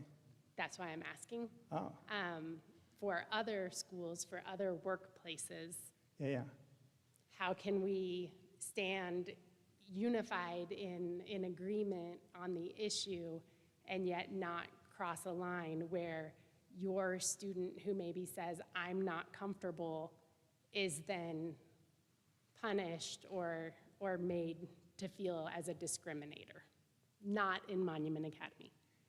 In my world, this stuff has to be addressed structurally, and it starts with finding the right people to populate the board. The decision-making governance body is super critical. And I work in places If you look me up in the media, you'll find places that I'm, in the minority or not in the, that there's lots of places where it's not as clear or aligned as we've got here. And so working on that, voting in your school board elections and those sorts of things, that's just hypercritical. And I think, frankly, you guys are in the service, and Mark in the past, and all of you guys that have been board members here, it's the most important public service. It's the most missional thing you can do is to be in this governance position. I'm so proud of you guys, and you guys are so good. And yeah.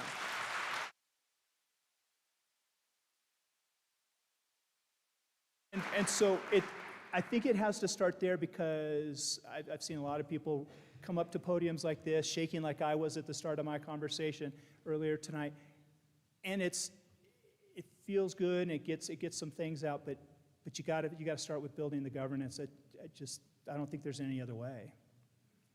Sorry.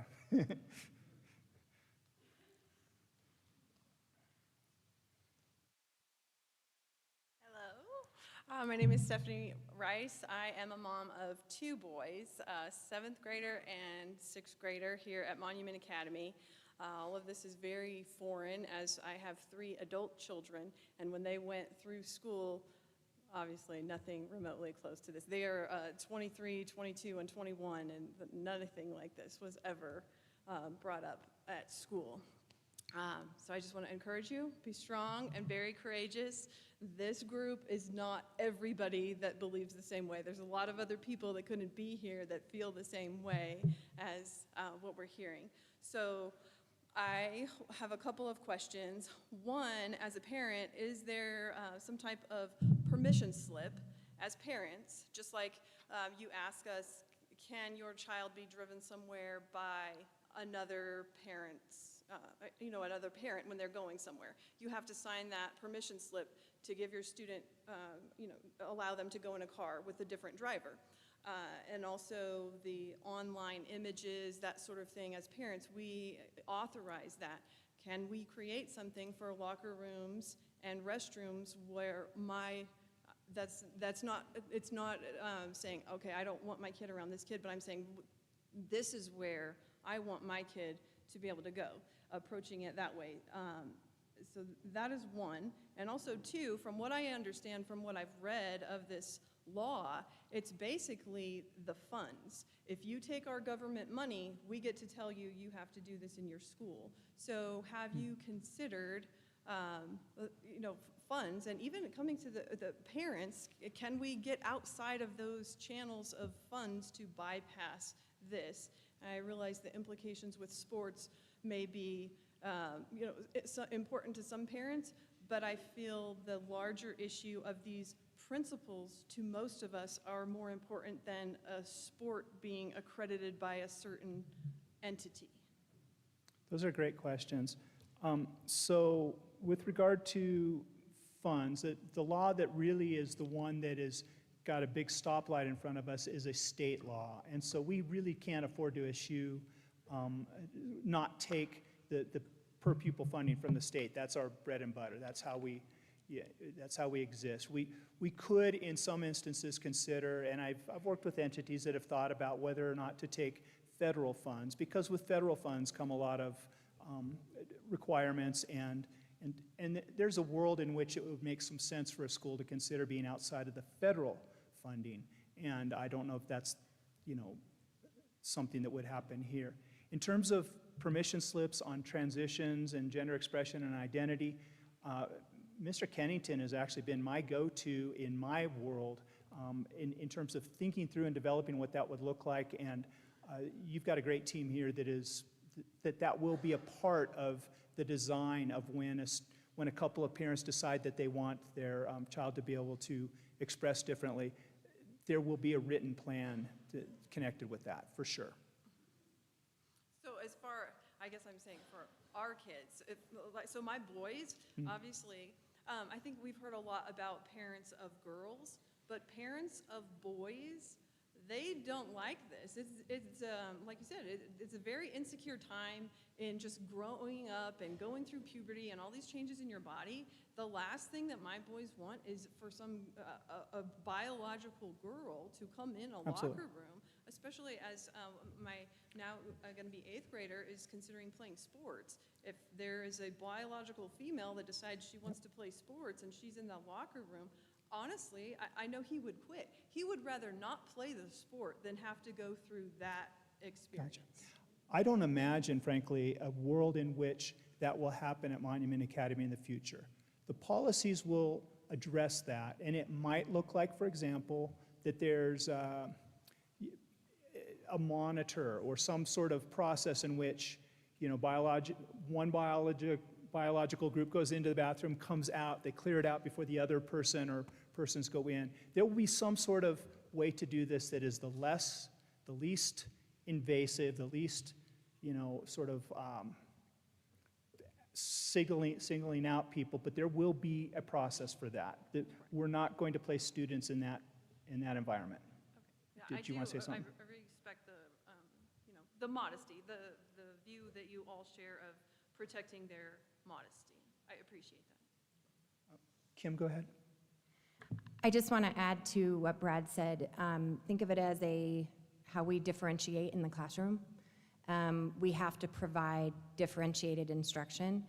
In this case, we would have to differentiate for all students. And so that is what he's talking about, is coming up with differentiated options so that everyone feels safe and comfortable. And that is the obligation for us. That is our job, to ensure that the board sets the standard and the policy and the beliefs, and we execute that. And that would be my expectation as executive director with all of our principals. And I would work side by side with them in addition to the parents. Parents have a big role in these decisions and how we decide what happens and what are the options, what are the interventions that we can provide to give support. Potentially in gathering more information, so like this, and being in summer and a lot of people can't be here, maybe a form that's accessible either on the website or via email, is just some way to get the form at least to parents to gather information that way that's going to go into this process. Is that something you're looking at doing? So I'm not anticipating us moving quickly with the sort of administrative implementation of some of these things. I don't know about that. You know, they need a break. Admin needs a break. It is summer, and July is really a downtime, so we'll see. Thank you. Got time for 3 or 4 more if they want. Sure.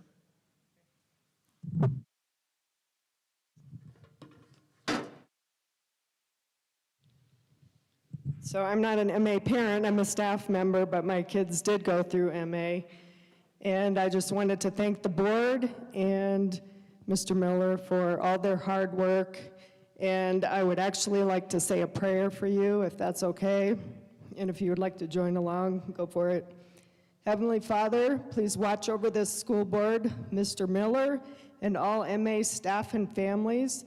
Please grace the board and our lawyer with your blessings and discernment as they press forward in truth in the best interests of our children.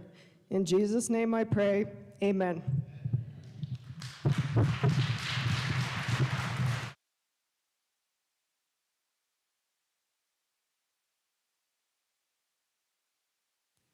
My name's Lindsay Ray. I have a now going into 5th grade, 5th grader girl.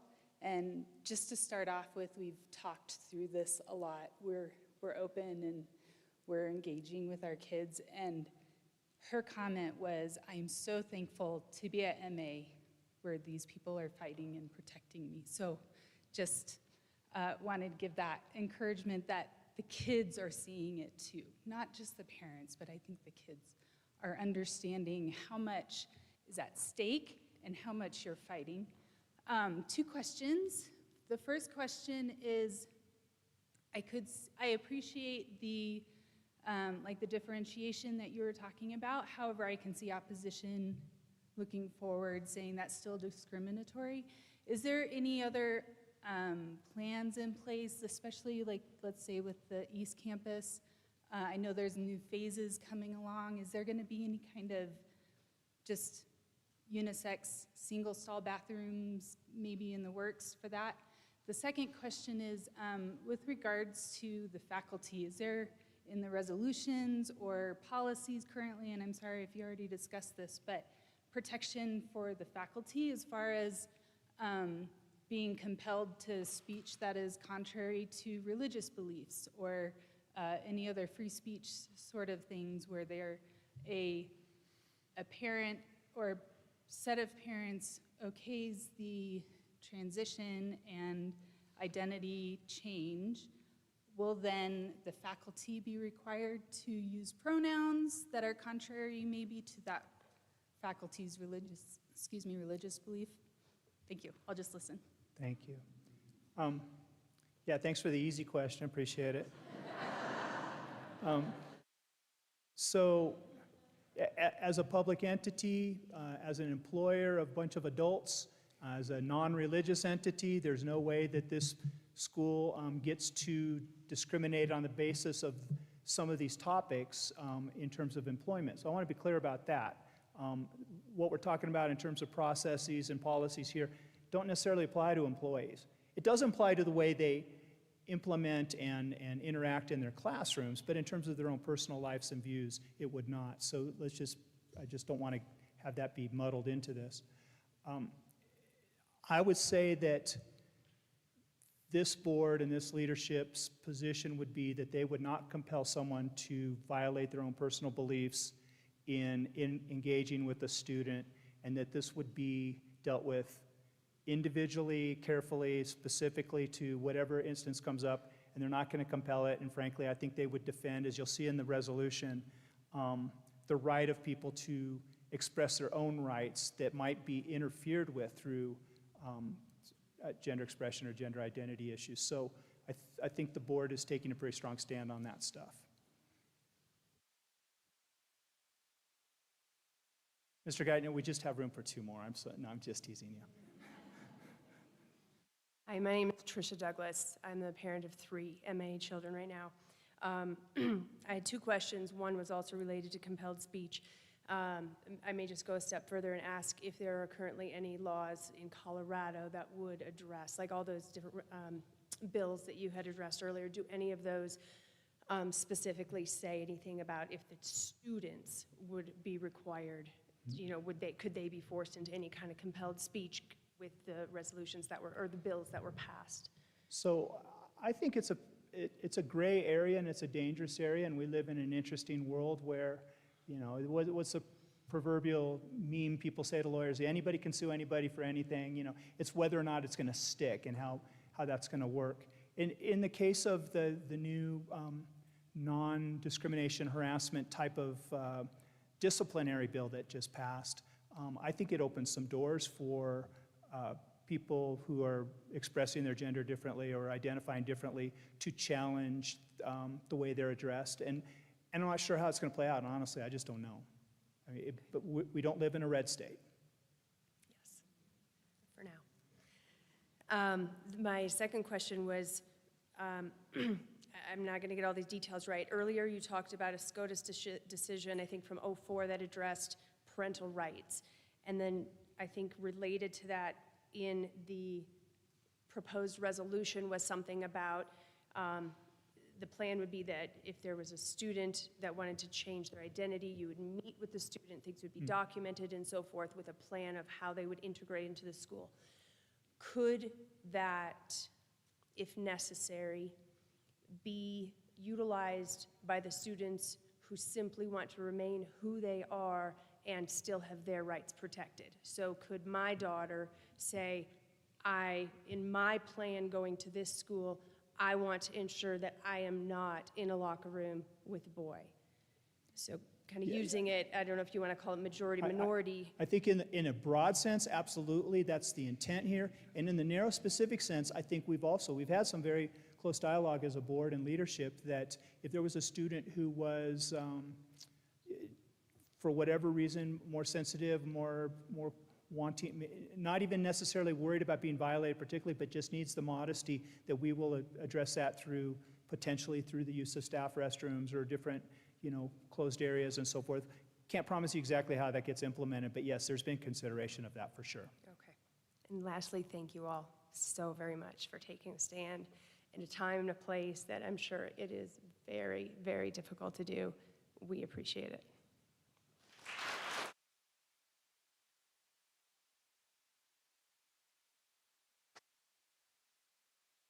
Hold on just a second, Kim's gonna say something. Go ahead, come on up, Stephanie.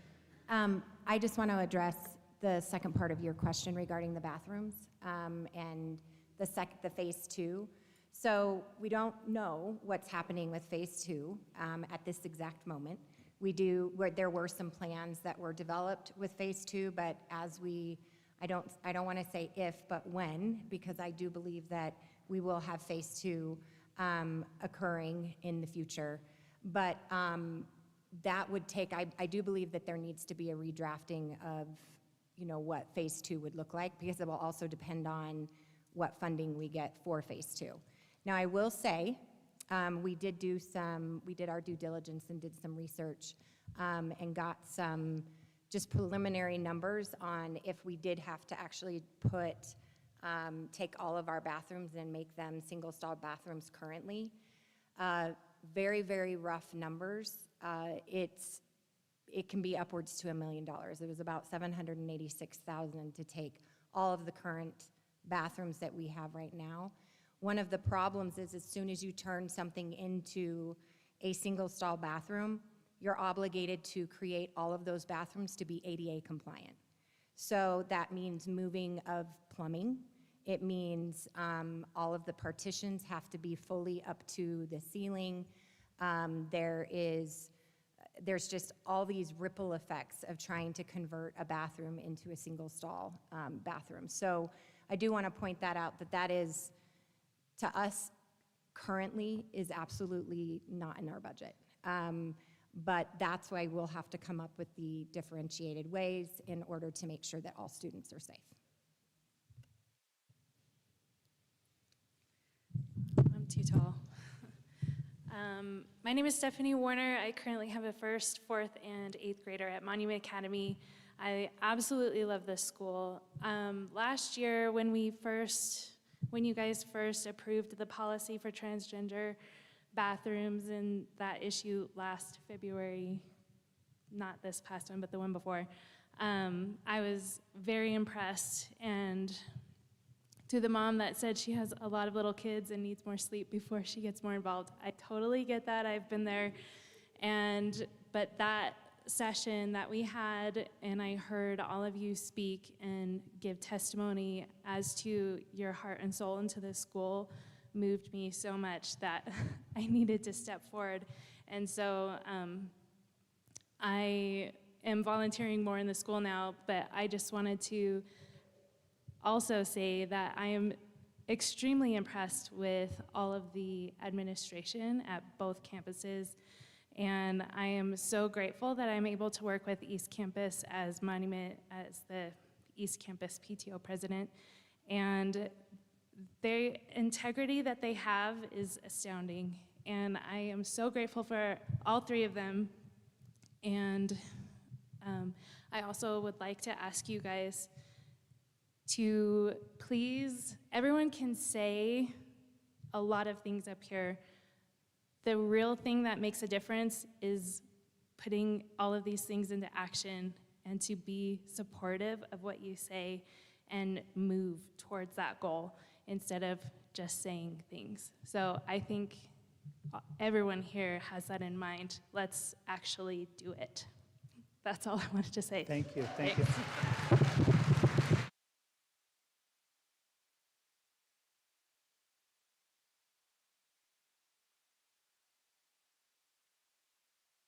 I'm Tim Geithner, and I just wanted to come and say, in my past life, 1108, House Bill 21, I think, Mr. Graham, you mentioned that I had the ability to go ahead and fight that, and I actually had the ability to vote no, and I stand by that vote. It was an absolute right thing to do.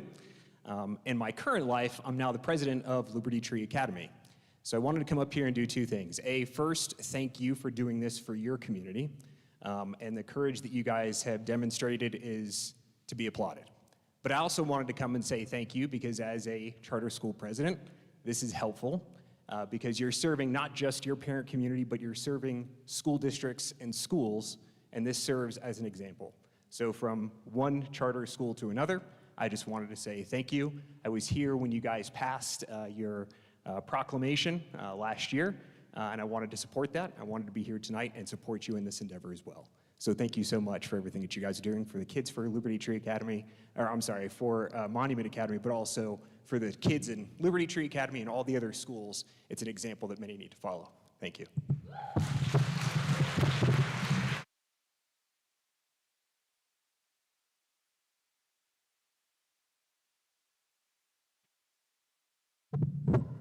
Hello, I'm last. I saw the nod. Yeah. So my name's Dana Stenson. I'm a parent of 2 Monument Academy students, one going into high school next year, and an incoming 4th grader. And I felt it was important to say thank you, if you haven't heard that yet, today to the board for doing this difficult job and an excellent job at the difficult job. And also to the admin. I've spent a lot of time here at East Campus working and volunteering over the past school year. And so I'm really just saying this because I understand as a parent just that desire for there to be a plan in place. What's gonna happen? What's gonna happen? Well, what if this happens? Well, then what's our response? Well, what if this happens in the school tomorrow? Well, then what does the teacher say? And then when that kid goes to the admin, what does the admin say? So I understand the strong pull for knowing that there is a bullet-pointed, documented, approved, principled plan in place. And I think what I've gotten from this meeting today so far is the nature of this is that that's not really possible to understand all of the circumstances that are going to arise as we navigate this unprecedented path in school. So I just wanted to get up here and say that I've watched over the past year the specific administration and the staff here at East Campus react in a moral, principled, protecting our children first manner in situations that have been not cut and dry, very difficult to act on, and wouldn't make everybody happy. And as a result of that, I'm so excited that my 3rd grader going into 4th grader loves Monument Academy as much as she does, and my soon-to-be 9th grader loves Monument Academy as much as she does, and that I can continue to volunteer and work here with a full, open heart, clear conscience, with my head bowed before God, knowing that this is a place that I know my children will be safe, and that the judgment of the people in the position of power here are such that they will react. I've seen them react, and will react to the best of their ability to protect our children, and not just our children who are, the children of everybody in this room who are being raised to think the way I think or the way you think, but all of the children here at Monument Academy. And so I hope that that gives comfort to anybody in the audience who's like, no, I need a plan. I need a plan right now.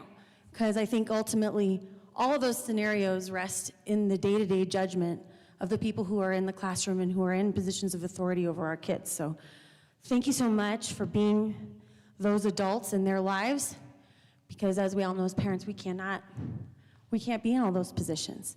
So thanks very much.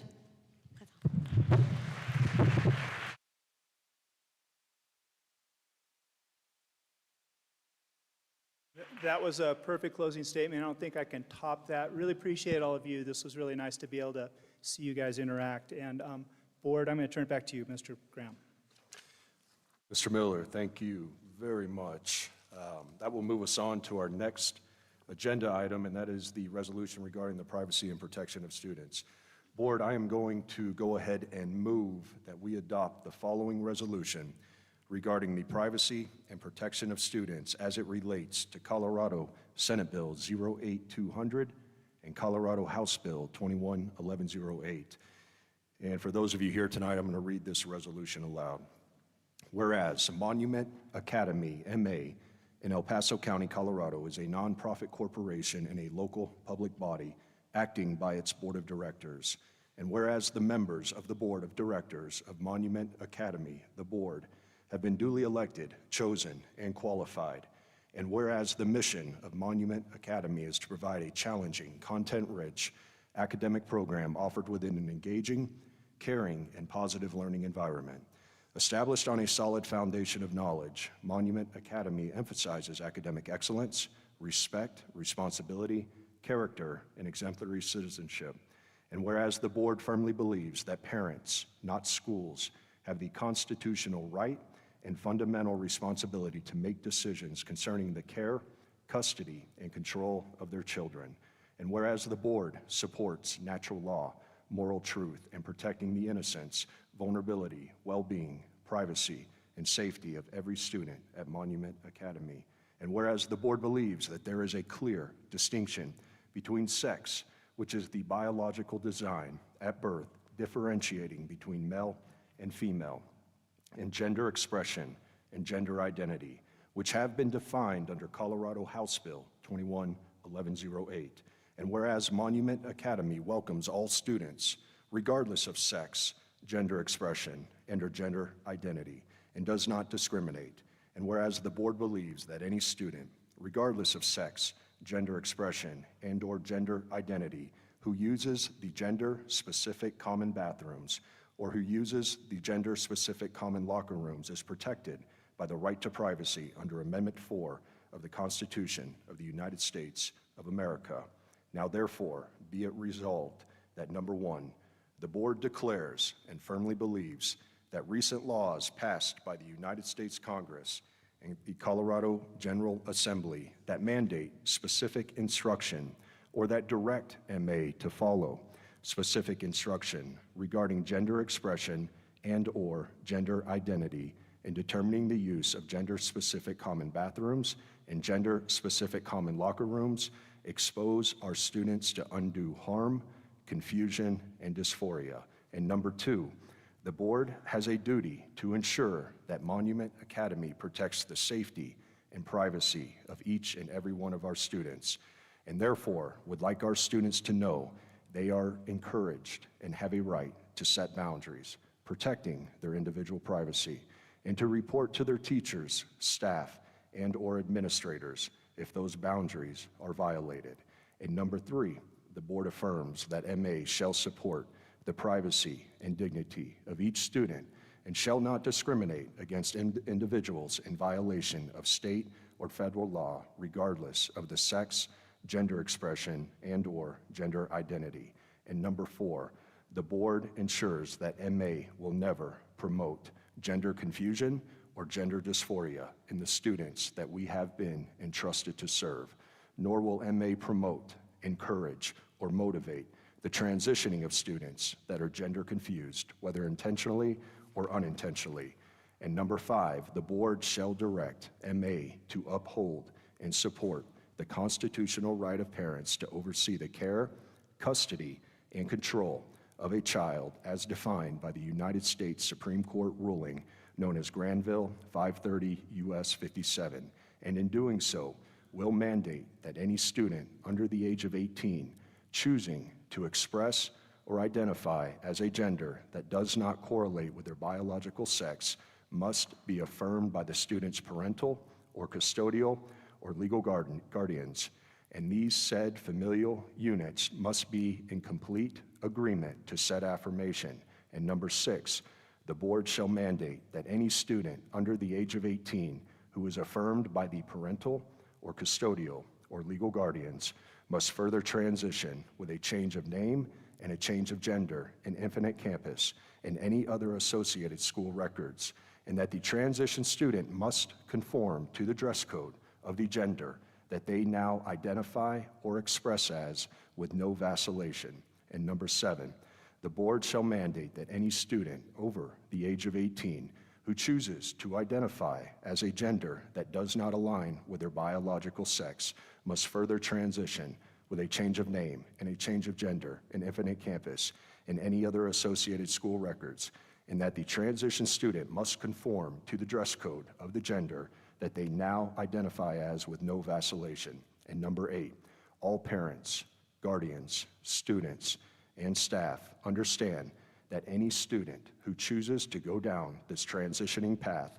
and completes said transition that meets the mandated requirements of MA, the board, through this resolution, directs the MA administration to notify the appropriate MA parent community and MA constituency without violating the Family Educational Rights and Privacy Act or other federal or state law, that there may be a student using the gender-specific common bathrooms and/or the gender-specific common locker room different than the student's sex, so that the other students may request to use a staff bathroom or single-stall bathroom, or request a staff member to monitor the vacancy of a gender-specific common bathroom or the vacancy of a gender-specific common locker room to ensure no student is violating the privacy and protection of another student. And number 9, parents should inform themselves and understand that if their child believes their right to privacy has been or continues to be violated by another student, they are strongly encouraged to advise their chosen attorney that they believe their child's Fourth Amendment right to privacy is being violated, and consult with said attorney on taking further legal action against the parental or custodial or legal guardians of the offending student. And number 10, the board continues to uphold and affirm that our elected representatives at the state and national level have a moral and ethical obligation to challenge and repeal such laws that violate the innocence, vulnerability, well-being, privacy, and safety of our children. And number 11, the board appeals to our MA parent community and MA constituents to make your voices heard as active and engaged citizens by contacting your elected representatives at the state and national level, asking them to take a stand for the privacy and protection of our students. Second. Board, we have a second to the resolution. Do we have any discussion? I just wanted to say that I've been on the board for less than 3 weeks, and I am so impressed by the depth of concern shown by this board to address the various issues around this matter and to engage in a town hall with our community. Specifically, I support this resolution because it honors parental rights to make decisions concerning the care, custody, and control of their children.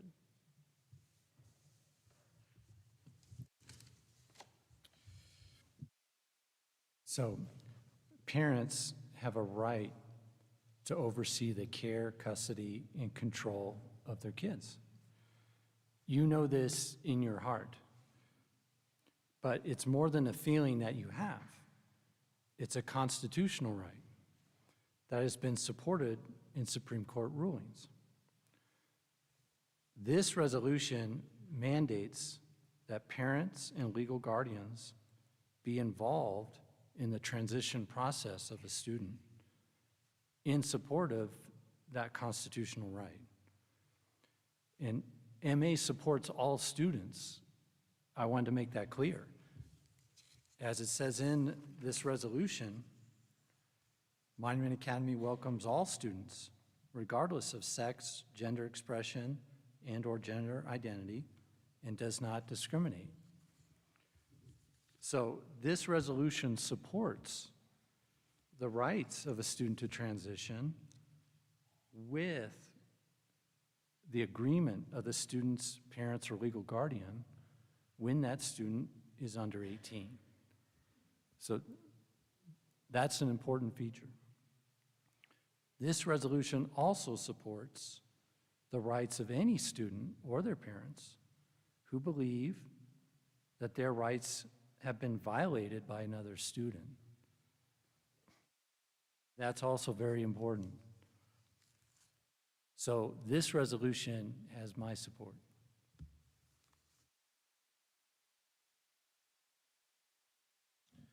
I want to make it clear that, my support for this proclamation does not come from a place of hate, but from a place of protection. This community is great because of our parent involvement, because the love that each of us have for our sons and daughters. Potentially blinding me from my child's life in a time that they may need me the most, it just baffles me that that's a thought. But that's the world that we live in. But that's also why we choose MA. I'm proud to support this proclamation, and I appreciate the support shown here tonight.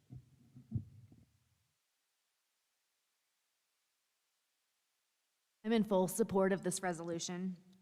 It's one of the guiding principles at the school that we are parent-partnered. And I see this as a strong continuation of that commitment in a time that many other districts are moving in direct opposition to that concept. It has also been very much a focus of this board to provide the most safe and thriving academic environment possible to our students, and I believe this resolution speaks strongly to that as well. It has my full support. First, I would like to recognize my fellow board members. I am truly honored to serve next to you and grateful for the time, care, and attention you all have sacrificed for a time such as this. Thank you also to Mrs. McClellan and Mr. Miller for their invaluable support.